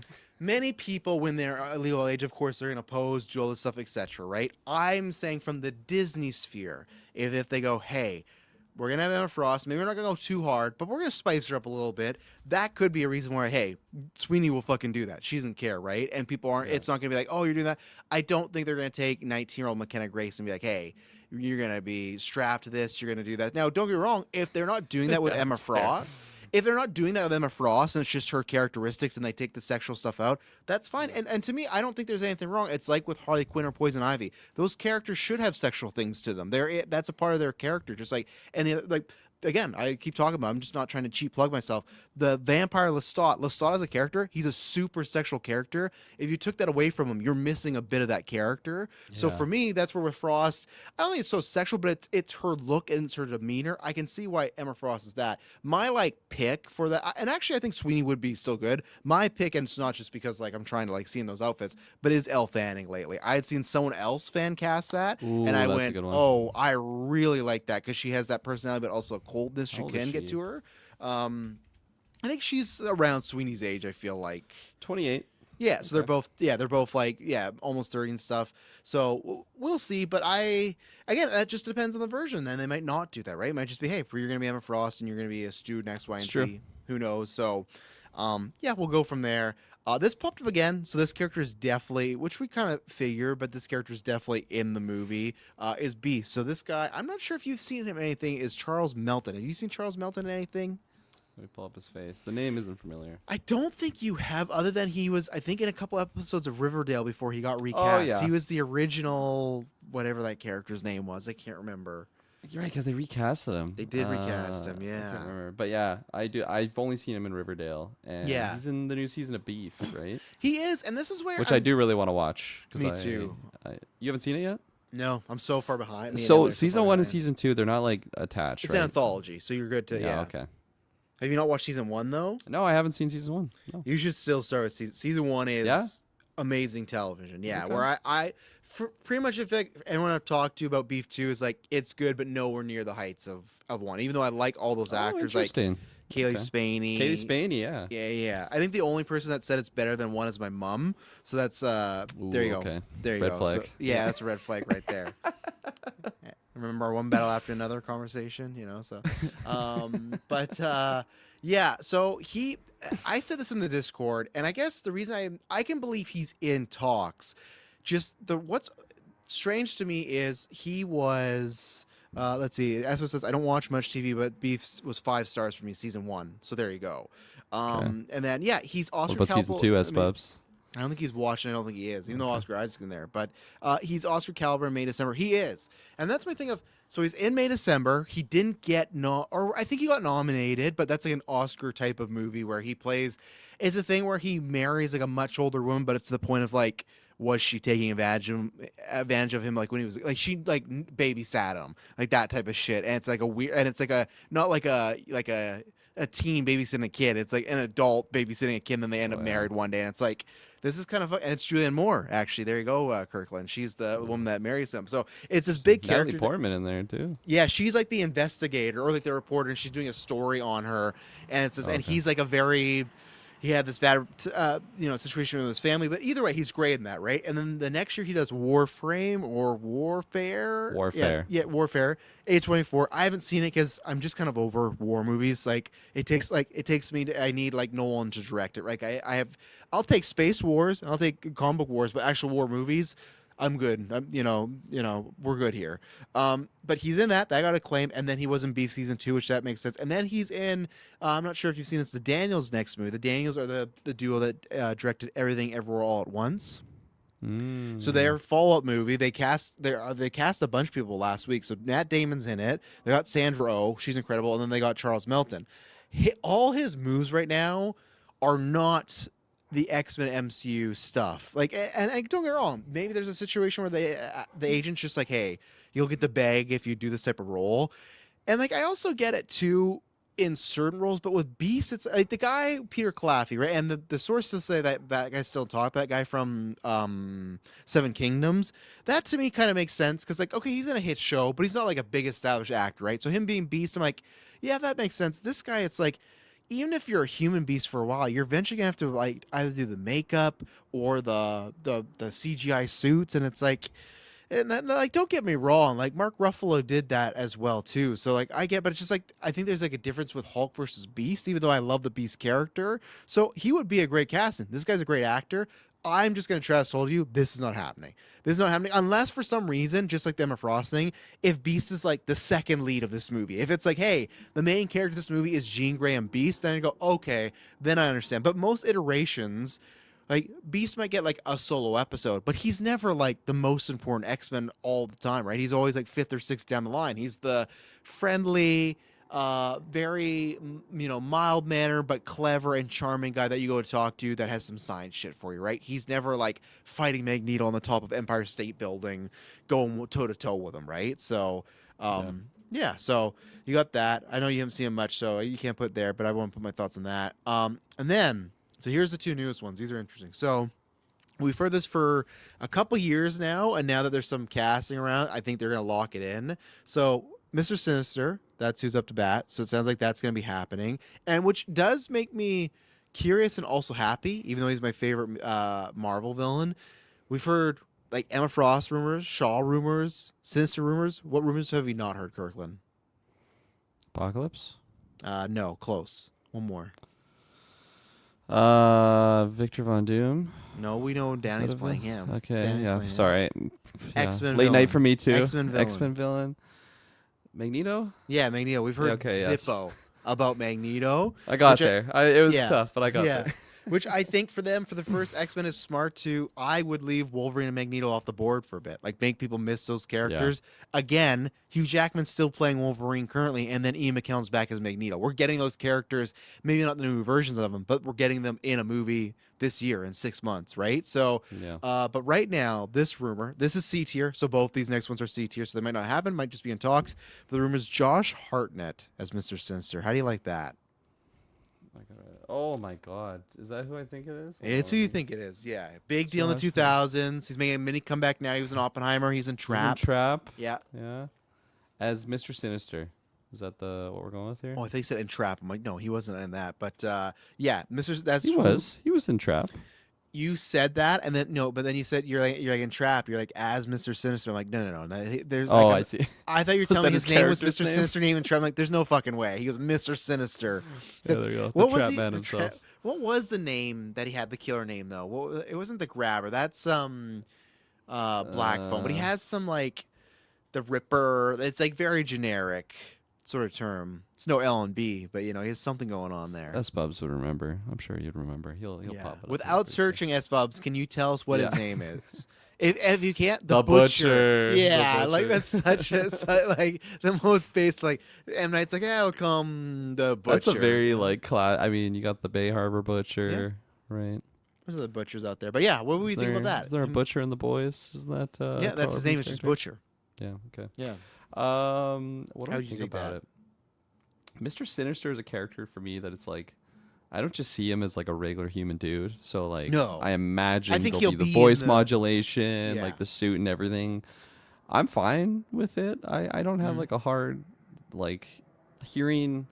I feel like I don't have a lot of like history with Josh Hartnett. Like I'm looking at his IMDb, it's like okay, I saw him in Black Hawk Down, but that's like 2001. Like I don't really pull Not a really lot of Mr. stuff from Sinister here. coded performance Yeah, either. you know, he's a seasoned actor. He's been around for a while, so like I think it could be totally fine. I don't know. To are me, it's the you- trap. It's the like if Trap didn't happen, because have you seen Trap?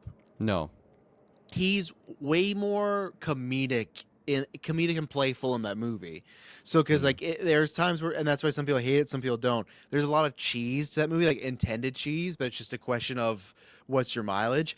If I hadn't seen Trap, like of course, like you said, he's just a good actor, so like okay, maybe he has a take. But in Trap, because and Mr. Sinister, people don't forget, he is scary, but he's also like kind of a cornball at times, right? Like he's just a weird guy. Like in Yeah. almost time he's like a weird scientist like he's just like, oh, Mr. Summers, like Obsessed with their genes. yeah, like I can see him do 30 Days a Night, Penny Dreadful. 30 Days a Night I want to rewatch. Penny Dreadful is on the list at some point, Mike. I know what Mike did offer me. He said that he would watch Interview with the Vampire if I watched Penny Dreadful, but I'm just in the middle of too many shows. But it is on there. So one day I will cash in on that, Mike, even though still watch Vampires with that and everything. But I think if I hadn't seen Trap, I'd be less for this, but now that I have, I'm like, you know what, I'm for it. But again, what I was talking about with these rumors that they're talking to you, it's not like Josh Hartnett is also like a break the bank type of actor, I Definitely. imagine, right? Yep. So, and that's where it comes down. So this is interesting. The first little squabbles we got this was we heard nothing. So I'm gonna hit you with who they've been talking to for Xavier, and that's good old Patrick Wilson, Aquaman's brother, Conjuring series. It's in Okay. Cape Fear right now. Okay. Yeah, I mean, it's no Patrick Stewart, but like I don't want that. I don't want to Which like is tough. try and I don't want Yeah. to try and recreate that. So I'm not opposed to it. I at all actually. There you go. Bob's really into the Patrick Wilson pick. He says he can see Yeah. the bald head. Yeah. I can't really see the bald head right now, but I Search it up. trust that Search it we'll up. See get if you there. can screen share it. He's got to be Has bald he been somewhere, bald? right? Has he been bald? I don't know. Okay. There'll be AI over Patrick there, but Wilson. no, and that's one thing because I saw this online. The recommended was like Patrick Wilson bald spot. Like who's like, come Oh, on, guys, no, let's not come do him on, dirty. leave him Let's not do him alone. dirty like that. This guy's in good shape. The guy's almost 60. He's we'll wait till what we've been watching. He's in Cape Fear. Phenomenal shape. This guy's in good shape. Yeah, that's Patrick pretty damn Wilson good casting. is 60 years old. I think he's close, right? He's getting there. I think he's like 54, 55. He just looks damn good. He takes care of He himself. does look good. Yeah, 52. Okay. so Okay, not quite I 60. dated him a little higher, but still 52. You know, I saw this image of, like Sean Connery at 31. And you're like, what's going on, brother? Put some It sunscreen. was a different 31 back in the 70s. You know. Yeah, a lot of fucking hard stuff. That's for sure. No, it's one of those because I've been thinking about that forever, right? And I think we even did, from Orm to Orm. Xavier. That's a big jump. I liked him at Orm. I liked him as Orm He's too. great. Yeah, he's great. He is easily one of the most underrated, underappreciated actors. He's always good. Now, I'm not saying does Patrick Wilson steal the show and everything. He said no, but like. You know he's quality. You know he's gonna go up there and get you some points on the board. He's no Jace Valera or Jace Targaryen. He's gonna get you some rebounds. He's gonna get you some steals. He might not win you the game, but Patrick Wilson is the perfect person here. Again, not a huge budget actor name, and that also would tell me that Xavier would have a big role, but maybe not as big as Patrick Stewart did. Maybe in that sense, because I feel like with that role, like I feel like. In the old X-Men, it felt like it was Wolverine then Xavier for like the screen time there, right? Yeah. So maybe that's not the case. They want to put that more on the young X-Men. If people are wondering why would they cast an American, Xavier was not British until Patrick Stewart played him. So that's kind of like a Mandela effect that everyone always casts British dudes. Yeah, That's funny. and that's why again, how it's like. Why I'm always like, why couldn't you just let Cumberbatch be British when he is Doctor Strange? Like that when he has Christina, when he has that going on. Like we just did that with Xavier and we accepted it. Oh, okay, he's British. Cool. And we moved on. We didn't like Xavier, they didn't go stupid like, "Yeah, can you put on a Forgot how fake bad that is. accent?" Yeah, it's gone better. The first movie it stands out a lot with Cumberbatch, but and it's also cuz like I like Cumberbatch's natural voice as well. He's got a Yeah. cool voice. So just let him He's rock it. Smaug. Yeah, so same thing as Stewart. It's like they weren't like, yeah, let's kill his cool voice, you know? Yeah, it's like it's barely how That's a people good remember point. White Nick Fury. Yeah, that's why it's gonna be, man, if they ever pull that, if we ever get a White Nick Fury, the thumbnails and everybody like doing that type of stuff. But no, Patrick Wilson, it's one of those that I would have never ever thought of it. But the second I saw him, I was like, you know what? That could work really good. Like I could right away just saw that now. Here's like a little bit of nitpick. I know someone's gonna be like, Travis, that's lame. You know, go take a walk, you know, if I speak. But I do wish that I know the DCEU's over. I can't remember. There was something else that happened recently. Someone cast or someone was, oh, and maybe it's even some of the Batman stuff. I like a lot of these actors. I am getting a little bit in the case where I'm like, is there more people out there? Like, I love Patrick Wilson, so I guess I'm fine with this. I want him to get it right, but like, I'm a little tired of getting a lot of crossover with MCU and DCU actors. You know, I don't like, or like when we heard those rumors, like, oh, they're talking to passing about MCU role. I'm like, I don't really want that. Like, I just want him to be Batman. Like, I'm not saying forever, but maybe when it's so like, I think what I like is Batman was played by Michael Keaton in 1989, and then in 2017 he played the Vulture. That's what I'm more fine with when there's like been a big break. But when it's not that far, it's like I don't know. And I know Orman and Xavier are a lot different, so it's fine. I just feel like there's just so many actors. Like there's nobody else out there to like put on here. But Patrick Wilson, I think, would be really, really good. Even like either way, even if he was like actually Magneto, that'd be great too. But I think Xavier, that's one of the best like low key picks when I saw. I'm like, okay, if that is true, I'd be completely fine with this casting because I think you just know you got Yeah. a great Xavier. You got somebody that can do the work, you know. So No, I agree. I agree with both your points there. There's plenty of fish in that actor's Yeah. sea. But I'm not opposed to the Patrick Wilson casting if that is the case. I definitely think he could bring it. yeah, Not the most expensive actor, I don't Nope. imagine either. So Yep. that helps. that's the perfect. No way to do it. disrespect, Mr. PW. But Yeah, you just gotta call. Hey, we're not the most expensive actors either. You know, like it's not like a. It's not Still like haven't been paid for all my roles I've done. yeah, it's coming. I'll get you the money. Where's my fucking money, Denny? Let's take an ad break and then we'll be right back. All right, we are back. Let's talk about some trailers. We got Shrek 5, we got Hexed, we got The Social Reckoning, we got I Want Your Sex, and we got The Last House. What do you want to start with, Kirkland? I'm gonna start with Hexed. Actually, I didn't hear about this project, and Shay showed me this trailer a couple days ago, and man, this looks fucking awesome. This is right up Shay and I's alley. The animation looks great. I like the setup. I like just the Wizarding World type area that we're going. Like this will probably be a day one for both of us here, and yeah, I'm really looking forward to it. I hope it delivers to that level. Onward, I remember getting really really excited for, and it didn't like blow me away, but I'm like, man, what a real solid movie that was. That was really really fun. So I hope it gets to that like 8 minimum for the viewing. Yeah. A bug on you? Or you just clapping Oh for yeah, the sake? there's bugs out here. No, there's bugs galore going on. So you know. Speaking of, I got a giant mosquito like bite on my neck. I got bit by something yesterday when we were doing some filming out in the we were in the wee bushes hours. a little bit there. Yeah. So Yeah. yeah, I saw this trailer the first time today when I saw Toy Story, and it's looking great. I'm very excited Man. for it. Shouts out to Al House. Sorry to cut you off, but yeah, Superbad Mike. Shay and I both watched that show. That show's a banger, but just like totally Disney, higher budget animated. Yeah. But yeah, so yeah, there you go. I saw him had showed that out when the trailer dropped, but I had no idea what that was. So no, I'm enjoying it. I got a laugh. I didn't see it all, but I got a laugh from people sharing this trailer around because I guess it's one of those that if you watch the trailer, almost all the zines could be presented in a vertical slice. So people are like, oh no, they're prepping our movies to be like you could watch them like this. Okay. On like shorts. Yeah, and then when I was watching the theaters because I'd heard about them, like, oh my god, it is true. But yeah, I like Pixar and Disney animation for the most part. I'm still not, even if it's like Onward, which actually I liked a lot more, or like Luca or Elio. I've still not ever watched anything minus Cars where I'm like, oh, this is just dog shit. You know, like they usually there's like a 7 out of 10 or higher quality. This looked fun. I always like when we kind of get a bit more darker. I was excited when we had, we were showing off Coco, and I really like Coco. So I like when they kind of get into these realms of some supernatural or, more Halloween-esque vibes. Now, I get it because we talked about this on the in-person cast. I did look at this and go like, why not put this out during October? It looks a bit more like Halloween-y, but we did talk about, October movies never always perform the best. They put it in that November slot that they put a lot of their movies on, and I'll be curious how this does because I think and even like Elemental, that's a movie that I enjoyed, but not as much as other people. But it's been a while. I'd have to look, but it's been a while since they've had, I feel, one of their original movies, both Disney and Pixar, really break out. Right, that's why we're in this terrible like sequel-itis situation because all these sequels keep making $1 billion plus, and like, well, we got stories for Toy Story 6, 7, and 8. It's like, all right, sure. And then we got Incredibles 3, and we got, and then again, speaking of Coco, that's one movie. When I watched that movie, I'm like, there is no room for a sequel here. We do not need the sequel. It's about Mama Coco and her journey. She passed away.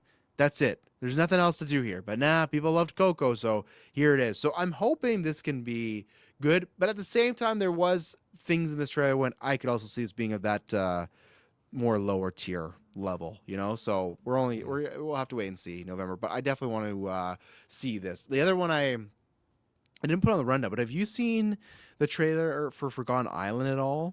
It's the same. It's coming from the studio that did, I think it's Spider-Verse and Team, but Doesn't that I want to sound see. familiar. It looks very, very good. Animated? So, yeah, it's animated. Yeah, I think it's the team that did Spider-Verse and whatnot, and it's Okay. it looks very, very good. But Cool. what trailer do you want to talk about next? Fuck. Yeah, Shrek, the Forgotten I Island guess. trailer. Very good. Yeah, you want to talk about Shrek? Yeah, it didn't do a lot to push the needle for me. I didn't really feel a lot of juice and vibes going up to Shrek 5, so like the news that's coming doesn't really get me that excited, which is crazy because I do really love the first two movies are like perfect in my mind. The third one is still really great. Fourth one, not a fan of really. Puss in Boots: Last Wish, amazing movie. 10 out of 10, 11 out of 10. It's so good. Whoa. I haven't seen any of the other Puss in Boots or anything like that. So like I'm not really like a completionist when it comes to this franchise. And like hearing Shrek 5's coming doesn't really do a lot for me. This trailer didn't really do a lot for me. I am assuming they'll still have like that type of humor, which should really work for me. But yeah, just not a lot of buzz right now. I'm sure I'll see it at some point, but at this point in time, I don't think I would really even be there in the theaters. Honestly, I think I would just wait for this one. Really? You're not even going to see Shrek Yeah. 5 in the theaters? Wow. Yeah, it's a while away, so maybe the buzz will kind of pick up closer to. It's Yeah. like it's next summer, right? This movie. Spring. I think it's like in Okay. March or something like that. So it's Okay. closer than you think, but Closer with really, me. What about you? I'm gonna predict that you're still gonna end up seeing this at some In point. theaters? Yeah, I feel like the hype might I get said at you. some point. I said Unless it reviews very bad, which it could. Like, but what if it's like Puss in Boots, where it's like, oh, people. I don't think it's gonna be Puss in Boots level, but people are like, oh, I Shrek's was back. not interested in Puss in Yes. Boots: Last Wish, and that's one of the best movies I've ever seen. So yeah, definitely could Yeah. happen. I think you pitched that for Golden Geeks actually. I which, did? Thank God you did. I love 'cause Puss that in was Boots. amazing. Yeah, I don't think Shrek 5 is gonna be that quality, but I have not seen the Wildwood trailer, the new Travis Knight anime movie. Have you seen that? No, No, I don't even know who haven't, Travis so- Knight is. Directed Bumblebee, He-Man, Okay. something I like Kubo Bumblebee. and the Two Strings. Oh, that was fun. I like that Yeah, one. there you go.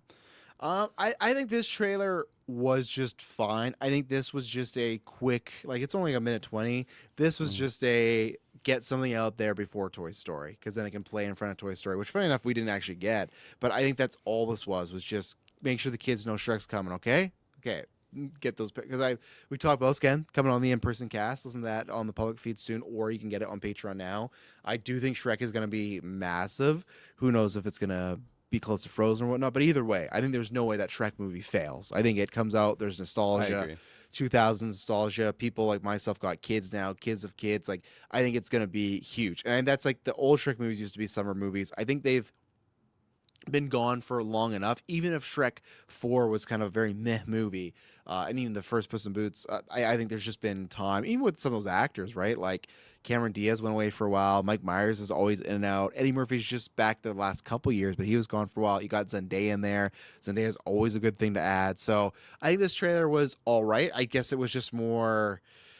it's just like a lot of scenes. I'm like, I did like that. Oh, you want to date a snowman? I am looking forward to very similar, like what we talked about, Scary Movie or Naked Gun. What are the new jokes they can do with the new animated movies or fairy tales? Right? It's not a full on parody like Naked Gun or Scary Movie, but Shrek has always had isms of that, right? It's always had like, oh, we're gonna play off X, Y, and Z, and Totally. there's tons like they're already playing off Frozen, which is a smart thing to do, right? Frozen is massive, so I think there's lots they can do. Yeah. If this wasn't Mike says, if this wasn't Shrek Trek, it would be considered Minions quality. Yeah, I could get there, but like, Is that low?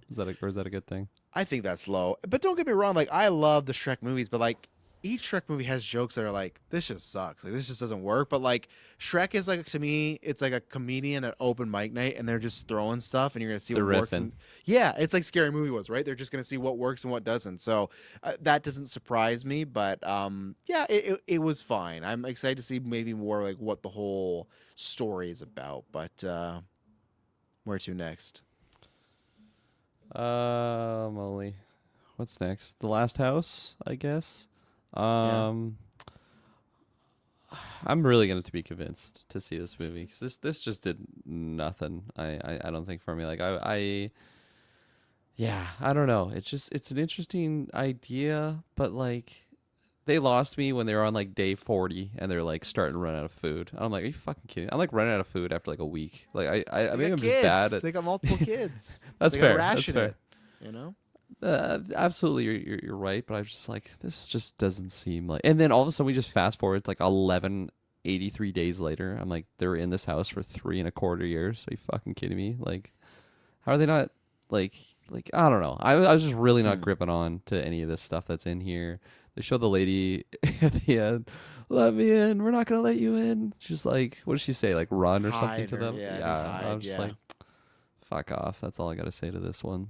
Really? Fuck. Wow, that's a hard one. Wagner was in there. Wagner Moura. Yeah. I did like the mom. I think Greta she was Lee. in. Yeah, she was in something Tron recently that I Ares. saw. Yeah, that's right. That's what she was in. Tron Ares. Great soundtrack. Yeah. Not much more. Other Go than watch. Damn, what's that movie she got nominated for? Oh, why am I forgetting it? Dylan's a big fan of the movie. It's a dating movie. Oh, don't Past tell me. Lives? Yeah, I tock off my headphones. I don't hear them. Oh. I don't even want to look at the chat. I'm gonna get it. Good thing. Good Oh, thing you took off his shit. ears. 'Cause I said it. Ah, fuck. must be Okay, Past just tell me. I Lives. don't want to derail it. Past lives. Past lives. I was not gonna Yeah. get that at all. Yeah, there you go. Things might come as 2003. well. I'm tired. 2003. 2023. Sorry, I'm tired too. I'm like, what happened? I dropped a 20 in there. Where'd those years go? She's in Toy Story 5 too. She is. She plays Lily Pad. Yeah. Yeah. I guess. Oh, what the morning intrigued- show. That was the other thing that I'd seen her in. I forgot she was in there. Oh, She's kind of like those one of. seasons. Oh right, no, I guess she's in the She's early. in the early. season. Yeah, she's in the early ones. Yeah. Okay. I gotta catch up. I've been saying that for years. I'm So gonna do catch I, up. yeah. One of these years, I may as well just wait till the show ends and just binge. When the it whole thing at ends, this then we'll point. binge it, yeah. Yeah. Get back to me like, ah, it sucked. But what the fuck were we talking about? What were Last we- House. Last House. Thank you. They got me with the okay, what's going on? You know, it's a mystery box movie, so we'll see what happens. Obviously, the mystery has to be good. They got me when they did the whole like boom day 1,183. I was like, okay, now it looks like a mix of stuff going on. Of it's like a end of the world movie, but then like you said, that woman at the end, there's a beam going on. So it's like, okay, is this somehow like alien related, or is this like I don't really know. I don't know what's going on in this movie, but I like the actors and the trailer intrigues me. So I think I'm locked in. I think I'm gonna be there. I think it's on Netflix, so easy watch, right? And this is, don't get me wrong, I like both Wagner Moore and Greta Lee, but if it's rocking like a 30 to 40% Rotten Tomatoes, I'll move along. Like if I hear enough Yeah. people say, this isn't worth your time, then yeah, I'm not gonna go and watch it because there's so much. Like my backlog's always huge, right? And I'm always working on it, so it's got me intrigued. It'll just depend on word of mouth from critics I trust and people that watch it. So we'll go from there and see. So. What else we got left here? Social Reckoning. Right. Were you a fan Yeah. of The Social Network back in the day? Oh, there's still one more. We got. Did you watch I Want Your Sex? Yeah, I was gonna leave that for Okay, the good. end. That's fine. Okay, perfect. I watched it, and I wouldn't say I was like a fan of it, but I remember liking it. I've only seen it the one time. Oh, you and should just being definitely like, get a rewatch at an older age oh, now. does it not hold up? It's not No, very good. well, I think it's pretty fantastic. Oh, okay. Yeah, Okay, yeah. nice. I thought like the performance is really good. Like JT's good character, obviously. Jesse Eisenberg, he does really good role too in there. This just seems like it's like a horror movie version of that, and I love Mikey Madison. Only seen her in Enola, Enola, Nora. Anora. You had an L in there. She's obviously amazing in that. She won an Yeah. Oscar for that role. And like as soon as the trailer started, I'm like, oh man, like my next Mikey Madison project here. Let's go. And I think like she's fine in this trailer. The guy that they have for like Zuckerberg too, Jeremy Strong. he sounds like him for sure. But like I'm just like, are they trying to do like an alien version of him? Like I know he already kind of comes off like an alien at times, but he just seems like a Jesse Eisenberg Lex Luthor version of the character. That's like the best way I could describe it. And I don't know how to like I was just chuckling multiple times in this trailer because it just seems really intense. Like the subject matter is probably really intense for a reason. Like it probably is a lot heavier than maybe I'm kind of aware of. But yeah, that's how I felt about this trailer. And yeah, I'm not really sold to see it. I'm not sold to not see it, but that's just my initial feelings of that of like it yeah, I don't know. I almost want to say like it reached like some of the scenes felt like spoofy level, but like that I sounds agree too with you 100%. okay. No, I'm Okay, yeah. like, there. I don't know. There's even just some of the end that When he Jeremy like Allen stands delivered up and like he like slams his desk, and he's like, "If I say no, then that's it." That like he, it's just like, what are we doing here? I don't know. It was there weird. was that, and there was just something I might have to pull up. There was something that Jeremy Allen White said at the very end, and don't worry, we don't got no clip or anything like that. That I'm not, no, you're not a student of mine, are you? Like nothing like that. But there's just something where it just maybe it won't be parody, but it feels like when Tropic Thunder did the fake movies. There's just like a bit of that where it's like, yeah, and then I did a sequel to the Social Network called Social Reckoning, and they would like go to that clip. And I don't know. Okay, I think here it is. And they got the theme back. So if you don't know as well, this is not directed by the same guy. So David Fincher, who directed, Fight Club 7, all that stuff, he directed Social Network. Aaron Sorkin wrote the screenplay for the first movie. He's now writing and directing it, but you're missing a flair of some of the movie, which is funny because David Fincher's directing Once Upon a Time in Hollywood, so it's like someone else is directing a sequel to his movie, and he's directing a sequel to Tarantino's movie. We're in a weird situation right now. But yeah, this scene right here, maybe I'm wrong. I'll watch it again here, but like, I don't know what the girl thinks she's doing. She's disrupting. yeah, there's this. It just feels like those jokes about like the movie. Like there's something off about this trailer, and it's not just because I was worried because I love Social Network, and then I have Fincher's like he's on my Mount Rushmore, right? So right away when his style's not there, it's like okay, something seems off already, and just this trailer just didn't go well. And yeah, Aaron Sorkin has a spotty record as a director, writer obviously not, amazing writer, director a little less so. So I don't think I'll be seeing this unless it does very well Academy Award wise, and I'll watch it for that type of stuff, sure. But I don't think it's going to. And Jeremy Strong is a good actor, but maybe here too. Like, can you look up how old's Mark Zuckerberg for me, and then search? I'm gonna search Jeremy Strong. We'll do this at the same time. Jeremy Strong. So he's from Succession, a bunch of other stuff. Jeremy Strong's 42. Okay. Jeremy Strong's Are they both 47. 42? No, Oh, he's 47, 47, but like. He seems It is- old. It's it seems like again when we're watching a comedy movie or somewhere where someone's like playing a youth, like Wet Hot American Summer, when they're playing someone that's younger, and even then technically he is playing a Zuckerberg that's younger because he's playing Zuckerberg when all those trials went on, right? And those trials were like 5 years ago now, right? Am I wrong on that? When he was like, Yeah. put in Facebook trial and see what like exact year comes up, because we're in 26 now. He's 42. Oh, they have a lot of trials going on. Hold on. Fuck. Yeah. We're down a rabbit hole. What were they for? They were like the hearings, right? Yeah, the hearing. Yeah, put on the hearings. Yeah, because that's what we're looking for here. 2018 2018. hearings, congressional hearings, historic 2-day legislative event, April 10th to 11th, 2018. where he testified before nearly 100 lawmakers, both the Senate and the House. So he's playing an 8 years ago Mark Zuckerberg, I guess so. and he's yeah. 47. It just something looked off. I agree with you. Like I won't say it's SNL quality, but just something was there was something there. And again, I'd say it. There's it's in a weird thing, right? I don't care what anyone thinks. It's a fucking sequel to Social Network. It might be a new actor. It has a title, and guess what? That song they play, and that's like the theme for Social Network. They're shown as a social network thing. The rumor is that Jesse Eisenberg just didn't really want to be associated with the Mark Zuckerberg like person anymore, and now he's also directing too. So I think he was just like That's over fair. it.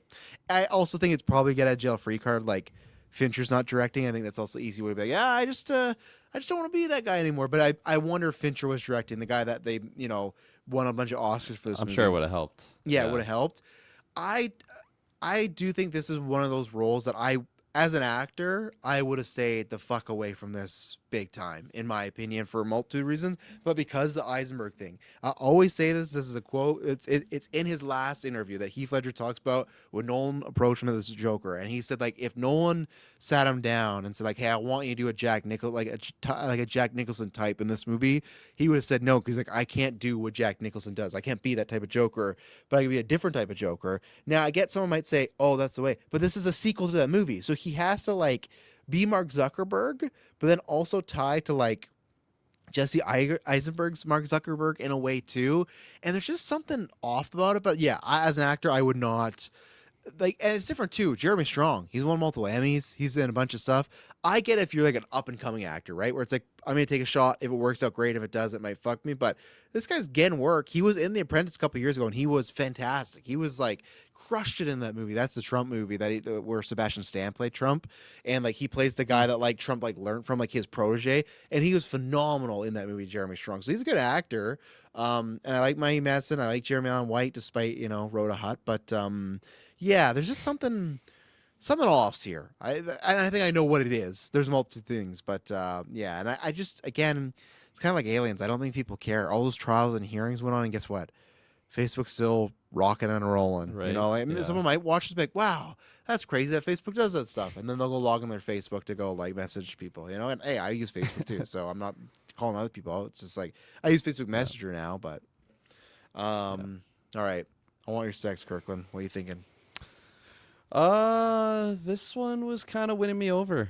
I'm not gonna lie. I feel like my Olivia Wilde interest is like at an all-time low. Ever since Don't Worry, Darling, it's just like, man, I have no faith in this. Because she directed that, right? Yeah, and was in it directed and performance, and like just not really. I saw something else that came out afterwards too that I wasn't really vibing with, but this was so like I saw this and I'm like, oh god. Like I'm not what? gonna What like was your this. environment that came out? Was it a I personal don't know. interview? I'll have to look it up. Oh, there was like the life stuff too that kind of left me a little icky, I guess too. But The life stuff.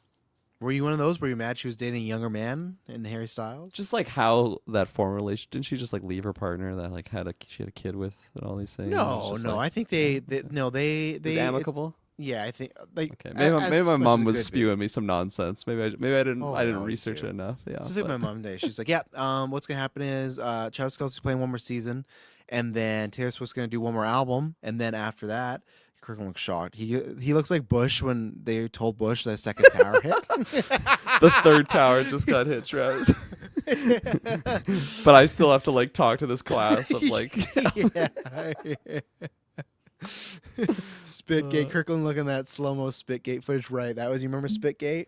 oh yeah with Chris Pine and everything. Oh man, yeah. He definitely Great spat on edits. Great edits that The came goat after. one was the legendary one when he just throws the whole like dead goat on him and whatnot. Oh, I was thinking about the one from someone did like the Jurassic Park, like fucking like the thing, like that gets Newman in the first Jurassic Park. You know what I'm talking about?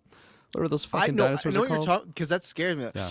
But I Yeah. didn't see that edit there. So let me see if I can pull it There you up go. there. There you go, Mike. Thank you. I heard a little bit of sussery about 'Kay. that, and I didn't love hearing that. But here's the thing. Unless you can find me a clip of her I admitting that. usually don't give a fuck about that type of stuff Yeah. too, because it's like it's not my life. But like I feel like it was that, and then I saw the performances from like Don't Worry, Darling. extra. I'm like, and fuck she's Olivia cheating on Wilde. Jason Yeah. Sudeikis. Fuck, man. It was probably some of that at the back of my head that I was just like, oh, fuck this person. But Unless I have Probably a clip unwarranted. for sure. Unless I have a clip for sure of somebody saying this, or her admitting it, or him saying that, I can't assume because we're sitting around doing Father's You're Day right. stuff, right? You're right. We're doing Father's Day stuff, and then Swift comes on. I don't know how it comes out. I think we're talking about the Toy Story song, right? And like, I have my odd celebrities here and there, but really, I don't care.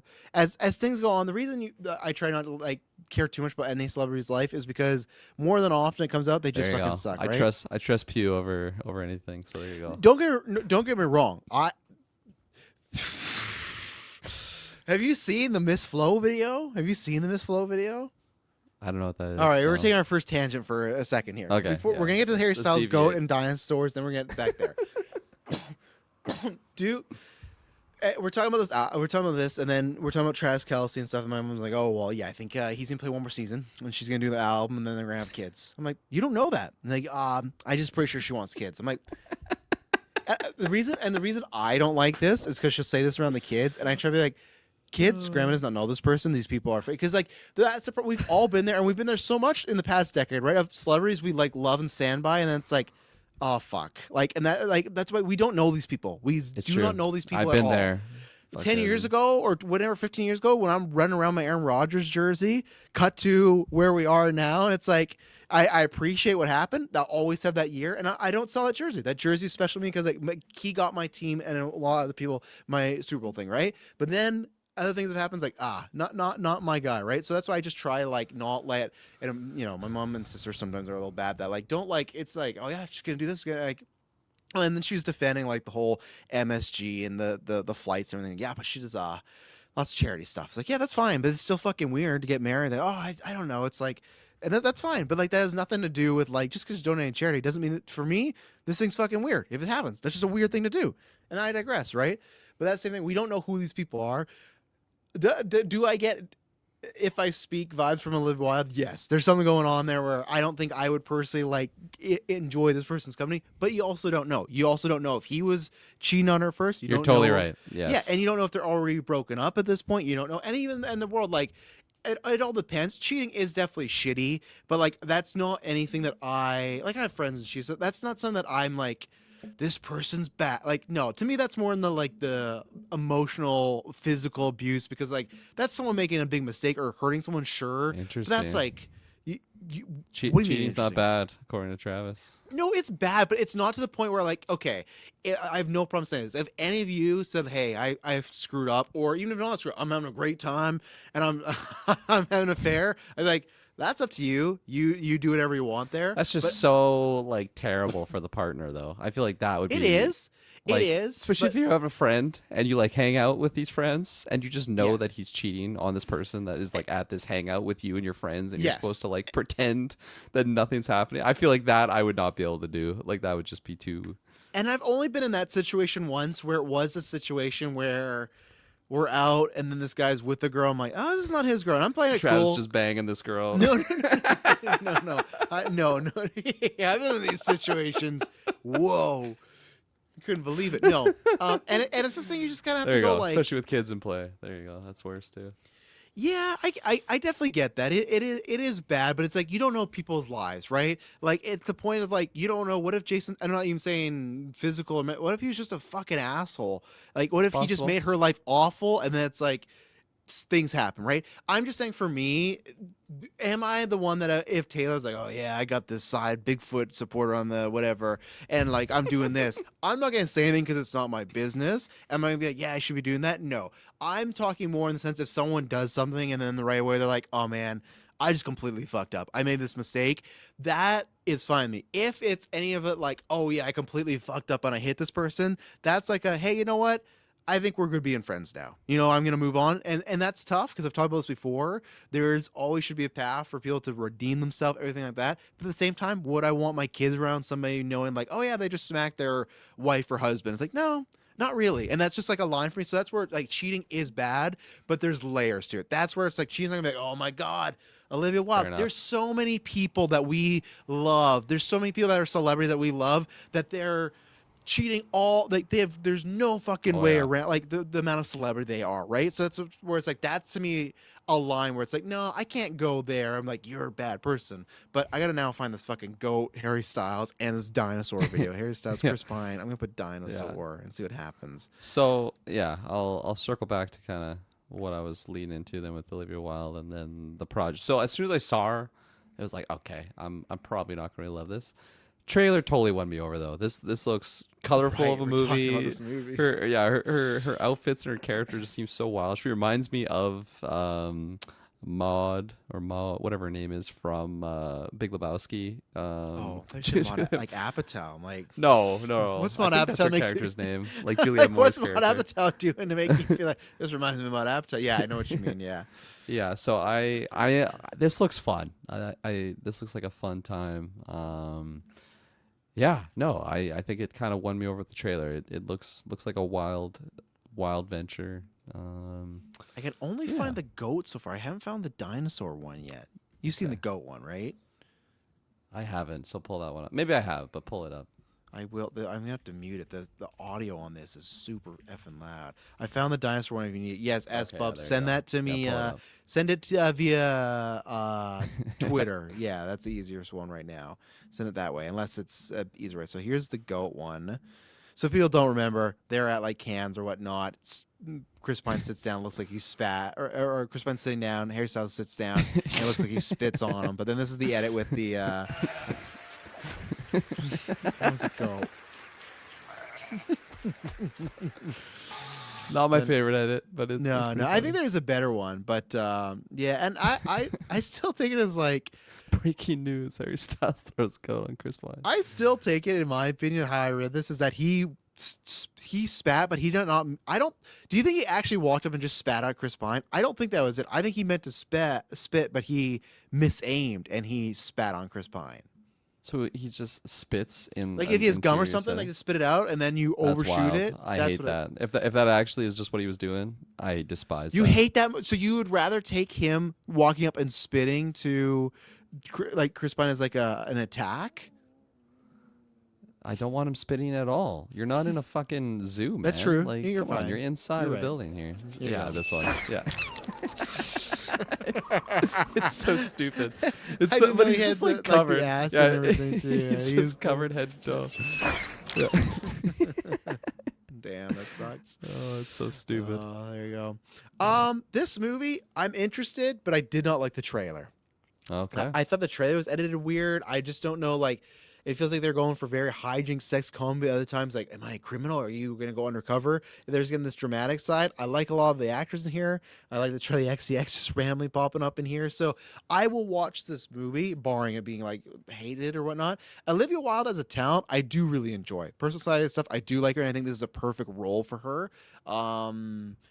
God, what's Dustin Hoffman, right? Cooper, you know that's or no, he's Cooper Hoffman. He's Cooper Hoffman. You know he's Philip Seymour Hoffman's kid.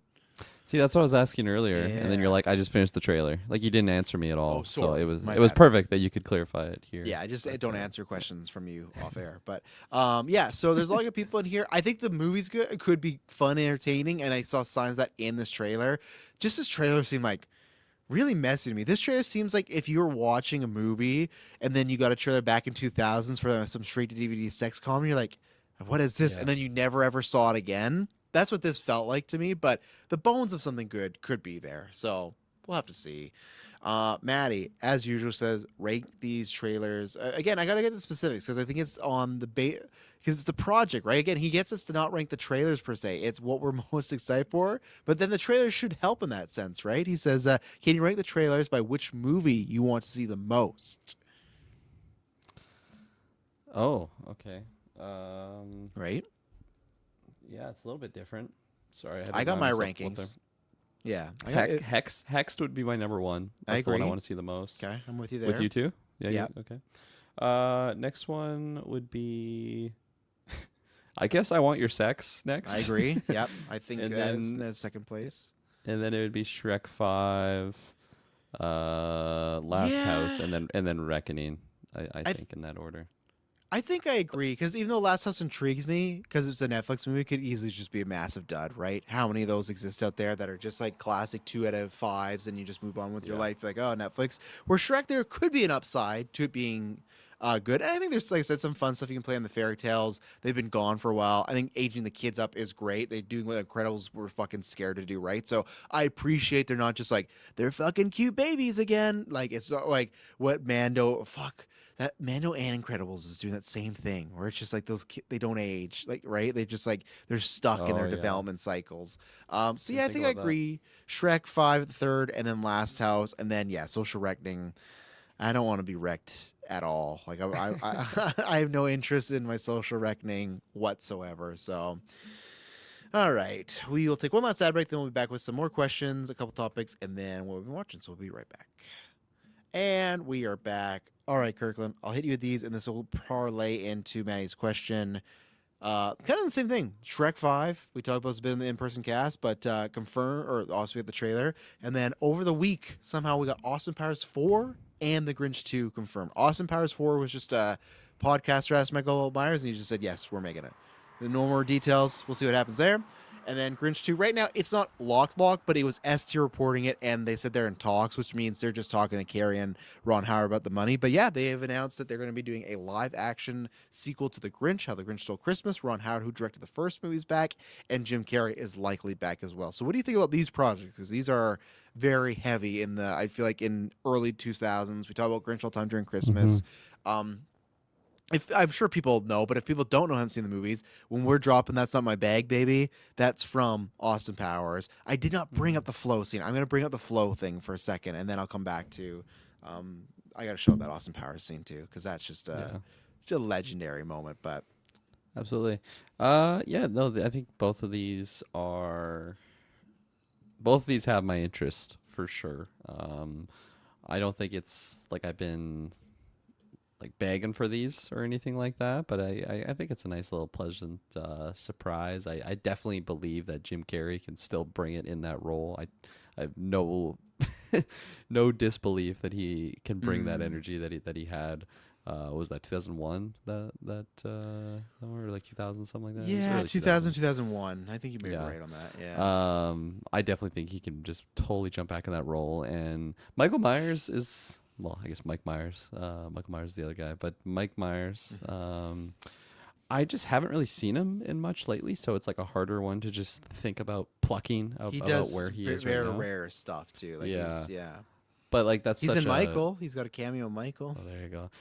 I think the last thing I saw him in would have been Bohemian Rhapsody, actually, because he's like that manager or something, or like the slimy producer. But he does the same thing in Michael, but he's like the nice producer. Oh, that's funny. So yeah, that one's a harder one for me to just pluck and say like with confidence, like yeah, he can for sure do it. But like that's such a character that's close to his heart that like I don't think he would really be signing up unless he's really in the gutter for money. I don't think that's the case, but I don't think he'd be doing it unless he has some belief in the project. So, yeah, a little bit lower, I guess, on Austin Powers 4. But really, that's still interesting.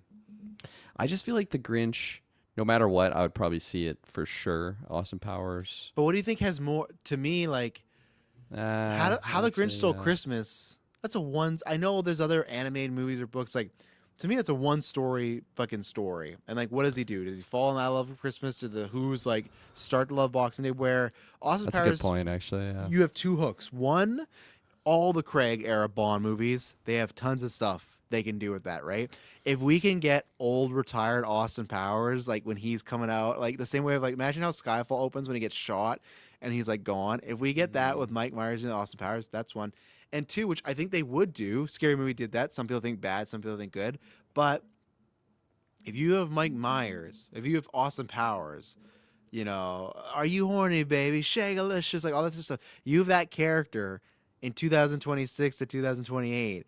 What happens to that? Like, there is tons of fun, like, woke HR meetings. There's so much stuff you can do with that character being in today's age where it's just like, there's potentially lots of good comedy there, right? There's also lots of just easy, shitty, all this sucks type of stuff. But I just feel like there's more potential for Austin Powers than Grinch of like, what's he gonna do? Like, what are they gonna do with Grinch 2? What's the hook? Other than Yeah. the hook is just Jim Carrey's back in the He's makeup, gonna be doing his or thing. Yeah. I think he's actually gonna be in a CGI. I think they're gonna do a little makeup, but I think he's gonna just do full dots because he said that before. Like, oh, that's incredible, all the stuff they can do now. So if people are thinking it's gonna be practical, buckle up. I think you're getting a Thanos Smeagol situation going on. You know? Yeah, okay, you kind of convinced me then. I think I would sway it the other direction. I think I am still interested in both projects, but a little bit more in the Austin Powers realm now. Yeah. And like seeing that with the boys in the theater, I think that would be fun for when sure. that theme hits. Oh yeah. Yeah, I've never seen an Austin Powers movie in theaters, so that would be a Oh. fun experience for sure. Did you see that there's a place next to Firehouse Subs here called Fat Bastard Burrito? No, Yeah, didn't. in Kelowna. Like, that's interesting.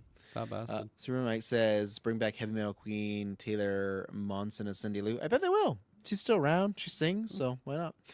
So you ever seen this video before of Olivia Wilde? No. This What is fucking this? hashtag. Oh my god. You gotta think people made the Time's up, hashtag Olivia. ti- That's so funny. People made the hashtag times up to like get like real like predators, and they're not trying to go like times up Olivia.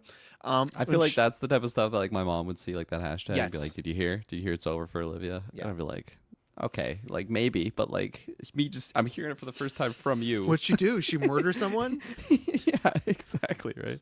Oh, I should cheat on stage today because okay, that's bad, but like you know.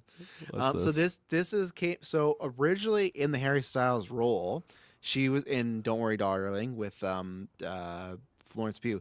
She was talking to Shia LaBeouf to be in that role. And we don't have the full Okay. context because she had said something. I think what happened was he said that in an interview, and Olivia Wilde was, nah, that never happened. Like he was never the guy yet. Da, da, da. So then Shia, being Shia, who don't get me wrong, there's a guy, Shia LaBeouf's piece of shit. That's a guy. Look at all the stuff he did to Mia Goth, all the other stuff. Like that guy, Fig of Twigs, like that's a person where it's okay. That's where my line's drawn. But in this like come to Jesus redemption moment that him and John Berthel tried to get him on for a while, he like, oh, I'll prove it, and he released a video that Olivia Wilde sent him trying to get him on board. So here you go. Shia. I just went riding my horse, very sweaty, but I wanted to reach out because I feel like I'm not ready to give up on this yet, and I too am heartbroken, and I want to figure this out. And I think this might be a bit of a wake-up call for Miss Flo, and I want to know if you're open to giving this a shot with me, with us. If she really commits, if she really puts her mind and heart into it at this point, and if you guys can make peace, and I respect your point of view, I respect hers, but if you guys can do it, what do you think? Is there hope? Is there hope? You let me know. Okay, bye. What a So- wild video. So hold up. It's a wild video. Yeah. So Flo is like super against just being on like shy on the project. Is that what? he's I'm kinda setting assuming. up there? I don't know if it was from the hop or I don't know if they met Threw her and- brother in the pool at some point. Yeah, whatever Florence said, I didn't throw her fucking brother in the pool. All right. Whatever happened, either they met and it didn't go well, or either right at the hop, he was like, "Hey, I don't want to work with this guy," because yeah, Shia has like a Fair long enough. record of like Yeah, bad public- stuff going. yeah, public bad stuff, Yeah, yeah. bad stuff. So, and that's where this came out, right? I guarantee you, there are. I'm not going to say dozens. There are hundreds of actors that you love that are doing the same thing, that are being shitty behind people's backs. They're saying this shit. Now, this teaches the actor, don't fucking record this and send this to people, especially someone like Shia LaBeouf, like, like a loose cannon guy, but like, don't record that shit. But yeah, one time, I can't remember where it was, on an Instagram too, Florence Pugh was hanging out with one of her best friends, and he had like a Miss Flo shirt made and was wearing it around with Florence Pugh. So they ran and had jokes with and stuff, but clearly I think all that stuff didn't go down well. But yeah, I think that's why she's trying to like, with I Want Your Sex and that stuff, she's trying to like get a bit of her image going. I know she did like the Call Me Daddy podcast that's very popular, so I think she's trying to like get that going. What was the other thing?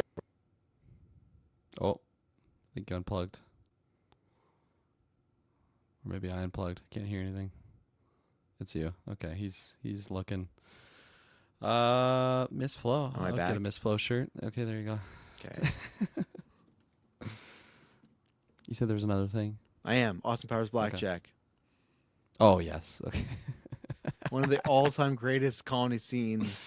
All time, I don't care. And his so- fucking face reaction too, man. Like I get like I haven't seen him in things, but if he can bring this, he's gonna be. Do you mind if I join you?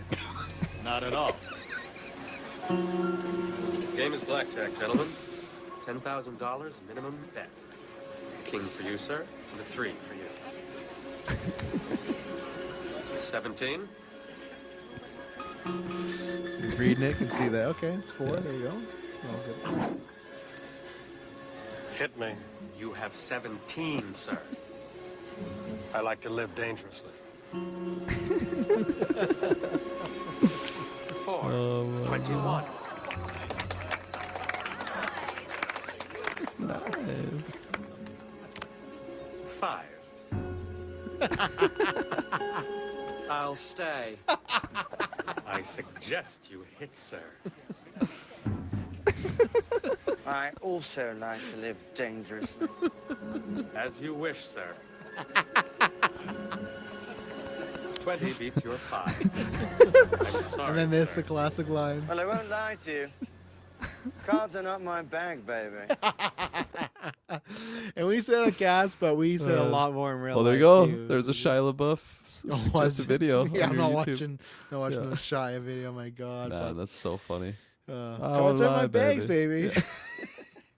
All right, Did you the ever two- watch So I Married an Axe Murderer? Yeah, I love that movie. Oh man, that was like Mike Classic. Myers was like a family movie for Yeah. me and my family. Like definitely that one. We still quote that all the time. And just Mike Myers playing multiple roles in these movies. It was the So early good, like- Austin Powers. Like that was the before it Oh, happened, okay. really, right? That's funny. I didn't know that. Well, yeah, it but, happens that before. makes Well, sense. no, it just happens before Austin Powers. So I feel like you could tell he already had that itch to be like, oh, I want to do multiple Totally. things. Because then when we get to like Goldmember, he's playing Goldmember, Fat Bastard, Michael, Man, Doctor Evil, or Austin Powers. So what a treasure. a treasure. Okay, Manny has 2 questions for us, and then we'll get into what we've been watching quickly here. He says, what percentage would you give the chances of Austin Powers 4 bombing? Goldmember made nearly $300 million. How much do you think it could pull in? I'd have to see what the budget is, because obviously it could be a little bit more, but like obviously it's just relative what the budget is, right? I honestly don't think that's like a. It's tough because I feel it's not like Shrek or even Prada where I go, oh, people are really needing the next one. I think there's people like myself, like I do really want a 4th one to see what they could do, but I feel like it has its core fans that want that, right? I don't know how much that really spreads out to everybody. Well, Devil Wears Prada, and that's just a one-off. I don't know why. It's just there's just something with nostalgia like that, like with what happened at Prada this year. There has to be like a je ne sais quoi about it that you just can't put your finger on. You just know it's palpable that people want, right? Now maybe we get a trailer, we get announcements, and I start seeing more people talk about it, then I go, okay, sure. Like even then, like, and this is the best example, right? Because we were talking about this with Mikey, put this in the Discord, where he's like, I know no one in my lifetime about a scary movie, where I had multiple people in my lifetime about a scary movie, right? So that's where it all depends where you are. So if Power starts doing the marketing, the trailers, and I hear some hubbub, then I go, okay, maybe there is. I feel like anywhere from like 250 to 300, because I think Scary Movie 6 is going to finish about with 250. I think that's where, because I think there's still nostalgia to get people interested in Austin Powers 4. I just don't know if it would grow like a Prada or even like what I think with Shrek is, right? Like, I don't know if there's like, I'm not going to be like, oh, I got to take my kids to Austin Powers. That's not really the deal there, right? So I think like, yeah, like a 250, 300 is where it's at. Let me see what Goldmember's budget was. But do you think that would bomb, do well? What do you think about it? Obviously it depends on what the budget would be. I don't think this would be like a big budget project. 63 million back in the day for Goldmember. Yeah, so I think it could be pretty successful. Not Keep it in not that necessarily- realm. Yeah, be not necessarily fine. blowing the. I don't know what I'm trying to say. The blowing the top off at the box office, but definitely not a bomb. I think if Yeah. anything, it would be like a barely a profit. I think like that's absolute worst case scenario. I think it would do enough. And to I also get think over the line. that's a movie too that would really kill it on streaming. I think that's a lot of people that would see them be like, Yeah. hey, I don't need to see it in theaters, but I'll watch it when it's at home. So like, I think the only danger is like unless Michael Myers like just hoists up his price tag for doing it, right? But I think he knows you got to be somewhat profitable. So I'm gonna see who knew they get in there. So yeah, I think if they keep it 60 million, yeah, I think there's because even 60 million, they'd have to make under 120 million to like bomb or like or just even disappoint or underwhelm. I don't think they would. I think if Scary Movie's making 200 and like I love the Wayans brothers, but none of them are as big as Mike Myers, right? Like he's easily a bigger star than all of them. I think a scary movie can make 250. I think Austin Powers 4 can make 250, So, and especially it might work for them that there's going to be a new Bond coming. You can really play off that fact and have some fun with there's a new Bond and you're parroting that, right? So, and then he asked, if you got free tickets to a sporting event, which sport would you choose to watch live and in person? Can't choose football. Yeah, I've only really been to like NHL games. I've been to that a couple times.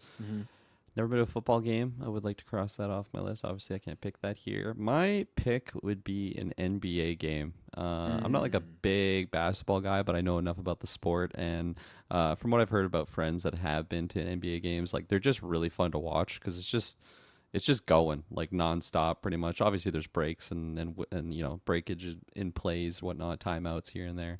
But it's just like for the most part, just like a good flow back and forth. You see these like 7-foot tall monsters, which like I don't see 7-foot tall people on a normal day. And like these are just the tallest of the tall and super, super athletic. They're shooting the balls all over the court and jumping up in the air. Really fast-paced action, and I've heard it's really fun to watch live. So that would be my pick. Preferably a little bit closer, to the court. I'm not like up in the nosebleeds, that I can really appreciate these just ginormous men running around and tossing balls as they do. But I am a fan of just like team sports in general. So like there is a lot of like I do want to go to a baseball game, but I feel like that would be a lot lesser of like fast-paced action versus like a basketball game. So yeah, that'd be my pick. Yeah, this is tough because like the honest answer is like I get them and I just sell them, like that, because there's not really like if it's not football, there's nothing. Like I've seen baseball live and I enjoyed that because Emily's like a fan of baseball and she like went to a Jays game, so like I enjoyed that. That was fun. I think any sport for the most part you go live is always better, right? Like I don't like watching baseball on TV. Basketball, I can enjoy, but let's be honest, lots of times it just comes down to those that last minute, because it's just a bunch of back and forth, and there's some impressive athleticism. But I think I like sports where the goal is like, not that it doesn't mean something in basketball, but it's like that, or it's a big moment where it happens, where it's not like basket, score. Like that's with baseball, sometimes with golf, It could be with any sport, really. But no, when you get a hockey, if they're going back and forth in football, it comes down to last play. No, I know, but like it like you're not getting a touchdown every 5 seconds, where you could be getting a basket in basketball every 5 seconds. That's what I mean. I like the build up to that. So I don't know, probably like I'm not even a big hockey guy, but maybe just that for that type of feel. I would have said UFC back in the day, but I don't like the crowds that are going there. Freedom 350. Yeah, I'm not. I don't feel like I would associate with anybody there. I'd like to see a fight because like I think that could be a fun environment. That's also the same thing of like you're there, match ends earlier, there's a boring match, of course that sucks too. But I think like older UFC, I'd love to be that there, but I'm not going to that crowd at all now. I got zero interest in supporting that, even if they're free tickets. So yeah, and I was just trying to think if there's anything like weird, like I don't know if there's anything out there, like maybe soccer. I don't know, but you probably never heard of the sport, but it's probably not even called this, but Aussie rules football. It's like an Australian footy game. I think that's what they call it. It's kind of like football, and it's kind of like rugby, but like I'm pretty sure you can just fucking deck people at any point. In hockey, like you can't just interfere with people. Like if you hit someone, they're on the puck. But in Aussie rule football, you can just fucking clothesline people like that are not even paying attention.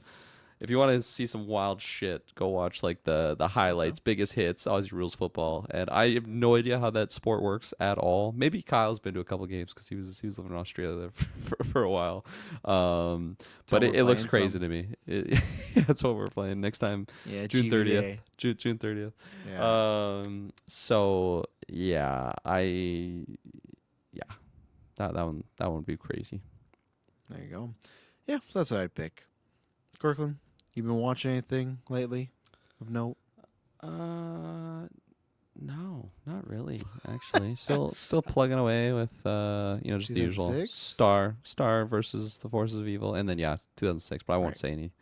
Yeah. Just checking. Now. You're still watching them, So yeah, no. Disclosure Day. I already talked about that when we did our in person. So yeah, I'll pass it to you. That's coming up. Yeah. Let me look. I've been watching Cape Fear. That's on Apple TV.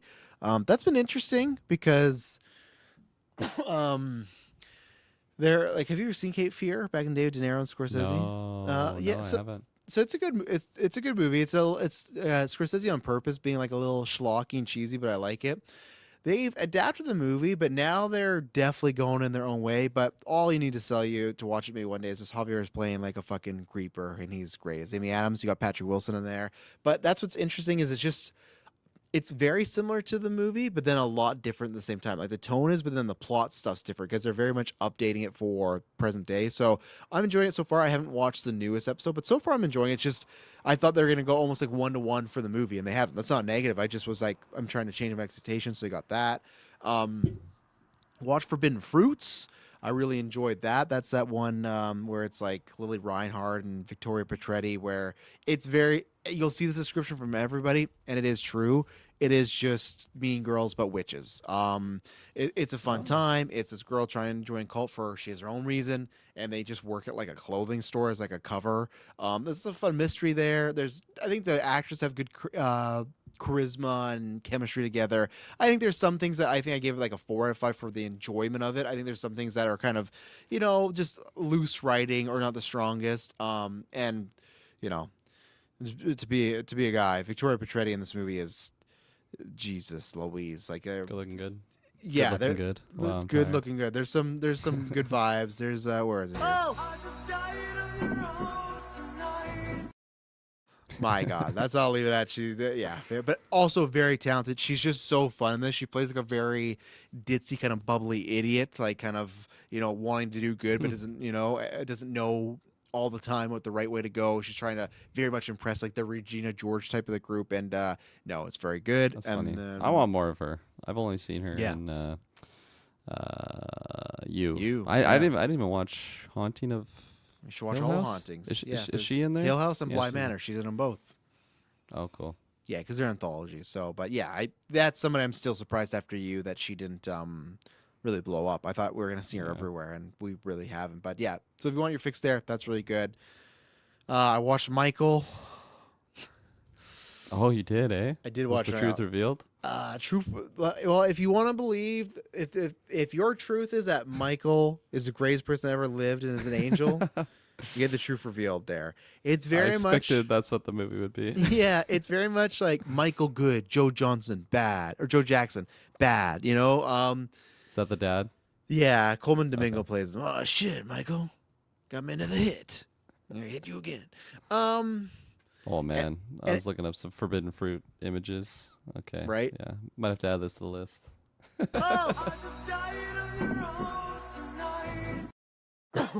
Chillers. Because I'm a stud. I'm ballsy. I don't take no shit from anyone. That's the movie. You're not one of my students, are you?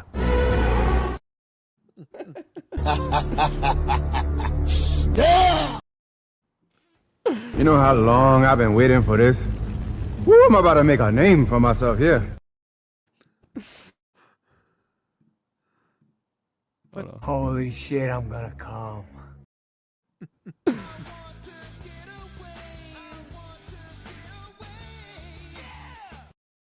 I always forget he's there because the image of it's just like bright lights. But yeah, no, that's like a Helena of Troy, fight for. If they're like, Yeah, if there they're like, you oh, go. that's the person that's a Helena of Troy you got to fight for. Here's me.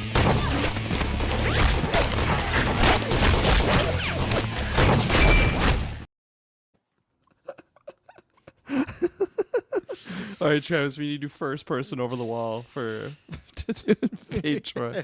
Yeah, Oh yeah, I'll be that's there. me. Yeah, she's great. Great actor. Aside, I think she's one of the best. I put her on. She lost right away, but I put her on the Travis told you best actors list of the generation. I thought she deserved a slot. I think she's fantastic. Nice. But You want to ride on that my happened. wing, Crystal? I forgot we had that. Goddamn. But yeah, what Michael said there, propaganda for Michael. What Mike said. Yeah, it is that. But of course, if it was the court drama, this drama, would that be making $1 billion? No, it's a feel good. It's just literally, if you got a greatest hits album, that's what this is. Okay. Have you ever watched Dewey Cox? Is that the one with John C. Reilly? Yes, I have seen that. It is that, Fucking- but the serious version. Like it Aw, feels like a parody movie. There's just something off about it. It feels like it's a fake. It feels like an AI movie at times. They introduce so many plot threads. Nothing really ever gets resolved. Michael is just pure angel. And this is what I mean. Not even like, I'm not saying to get into that stuff. That's fine. Just like he's just like everything's fine. And my favorite part about the movie though, Kirkland, is every time. I'm paraphrasing, but they'll just be like, "Oh, well, that's bad," and he'll be like, "Bad," and then he'll like look kind of in the camera's direction, and be like, and he'll smile, and then like the iconic moment happens, and he'll be like, "Man, Oh man, that's a nice red jacket. It is a nice red jacket," and he smiles, and they cut to the set of Thriller. Every time the iconic thing is about to happen, the Michael character smiles like he just knows like. This is gonna be one of the greatest things of all time, and I'm gonna do that. And it's just like it's just comedic, and I can't recommend it for anybody. I watched because I was curious. I am for the music. I am a Michael Jackson fan. Obviously, check out the TikToks. Me and Kirkland will get into debate again. He solves gang violence. He does. He's an angel. Like I said, Michael's an angel. We'll get into the Jackson Swift debate because that TikTok thing went on for ages. There's, like I said, a 36 reply thread of people just arguing each other. So we'll get back there. But for me personally, just charisma and music side, I think he is the greatest performer of all time. I was curious to see how this went, the movie wise, and yeah, it's just very much a puff piece. It's definitely not worth your time. And then so stay away from that. And then I saw Toy Story 5 today, Kirkland, and yeah, much like what were you gonna say? You're in. Taylor wasn't super hot on it. I'm curious how you felt. Yeah, I'm not super hot on it either. It's very much like what I was worried about, where I think it's just going to be a law of diminishing returns, where no way where I ever say this is a bad movie. There's enjoyable stuff here. There's some great character moments. The last movie made Buzz a fucking idiot, and this movie didn't do that. I was very happy about that. There's like a fun subplot with him and Jesse that I've been waiting for them to pay off for decades, and they do that, which is great. So there's some stuff in here like, oh, I really enjoyed those moments, or this little arc there. But lots of it's just the way I described this to Emily, because we were talking in the theater because we have all the kids between us, and she's like, I really like that. And I like just looked at her. I went like, I pointed down and like made it like bottom. And she's like, what? I'm like, yeah, bottom by a mile. And this comes from a guy that did not love 4. But here's the best way I put it, where I still understood the reasoning of Toy Story 1 to 3. That's a trilogy, right? And even though I still think 4 and 5 are for money, their 4 pitch was like, well, in Toy Story 3, that was the end of Andy's story. Toy Story 4, this is the end of Woody's story. Now, do I think that's word salad bullshit? Sure. But I get that. Okay. I get that. You want to give Woody's happy ending. And like for Kirkland, you're not seeing the movie, but like Woody does get a happy ending. It's finally comes around. Like it's about like, what is a Woody's life if it's not looking out for a kid and it's looking out for himself, right? So it's like, okay, that is a good question to ponder. And what I'd say is the 4 are a set. Clearly the 4th one is below them, but the 4th one still feels like in that realm of those movies. It just feels like clearly there's more issues with the 4th one, and that's nestled 4th.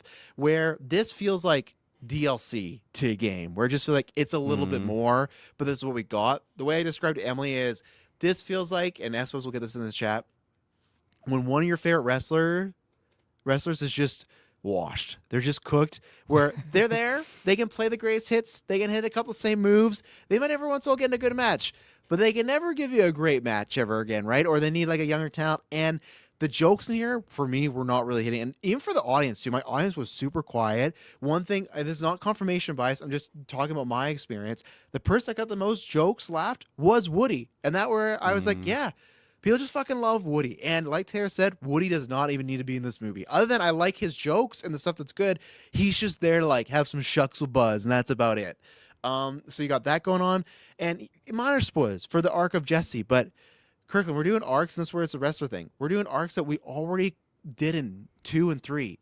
This movie ends. So if you've not seen it, jump ahead. And this is not going to impact your viewing of it, Kirkland, if you ever watch it.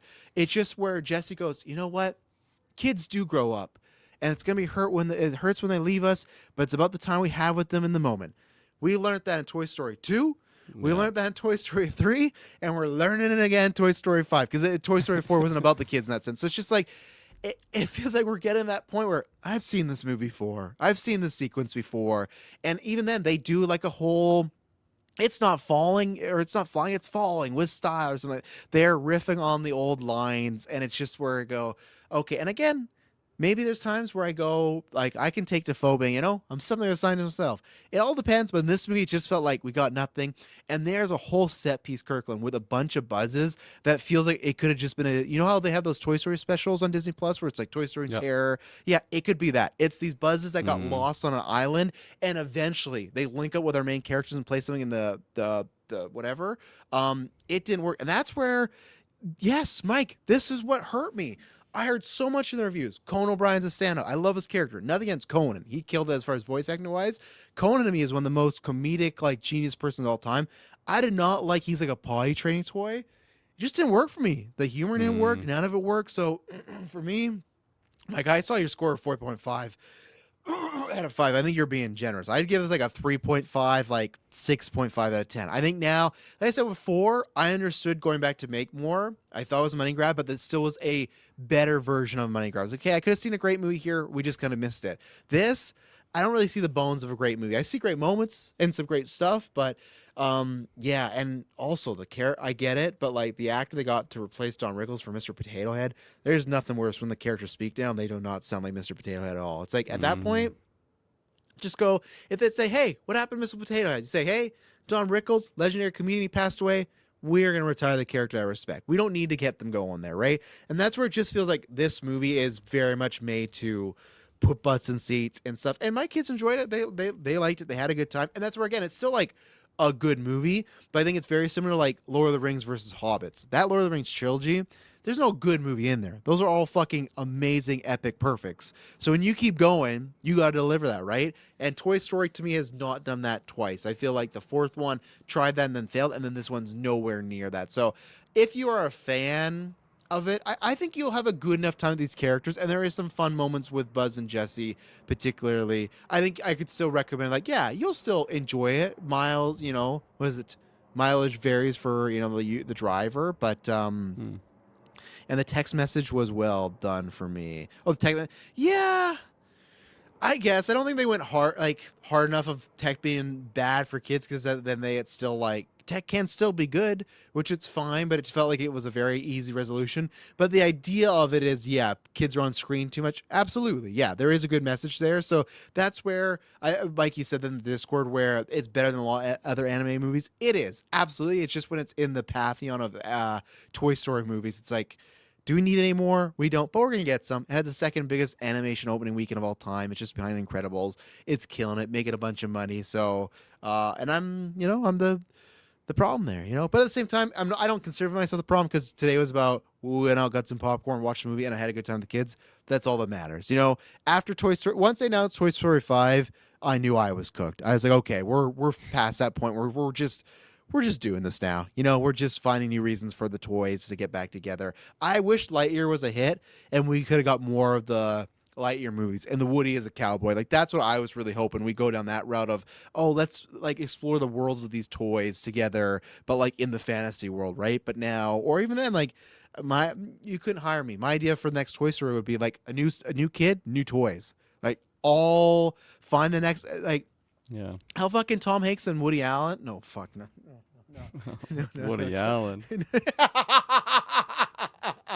We got a new toy this year. Yeah.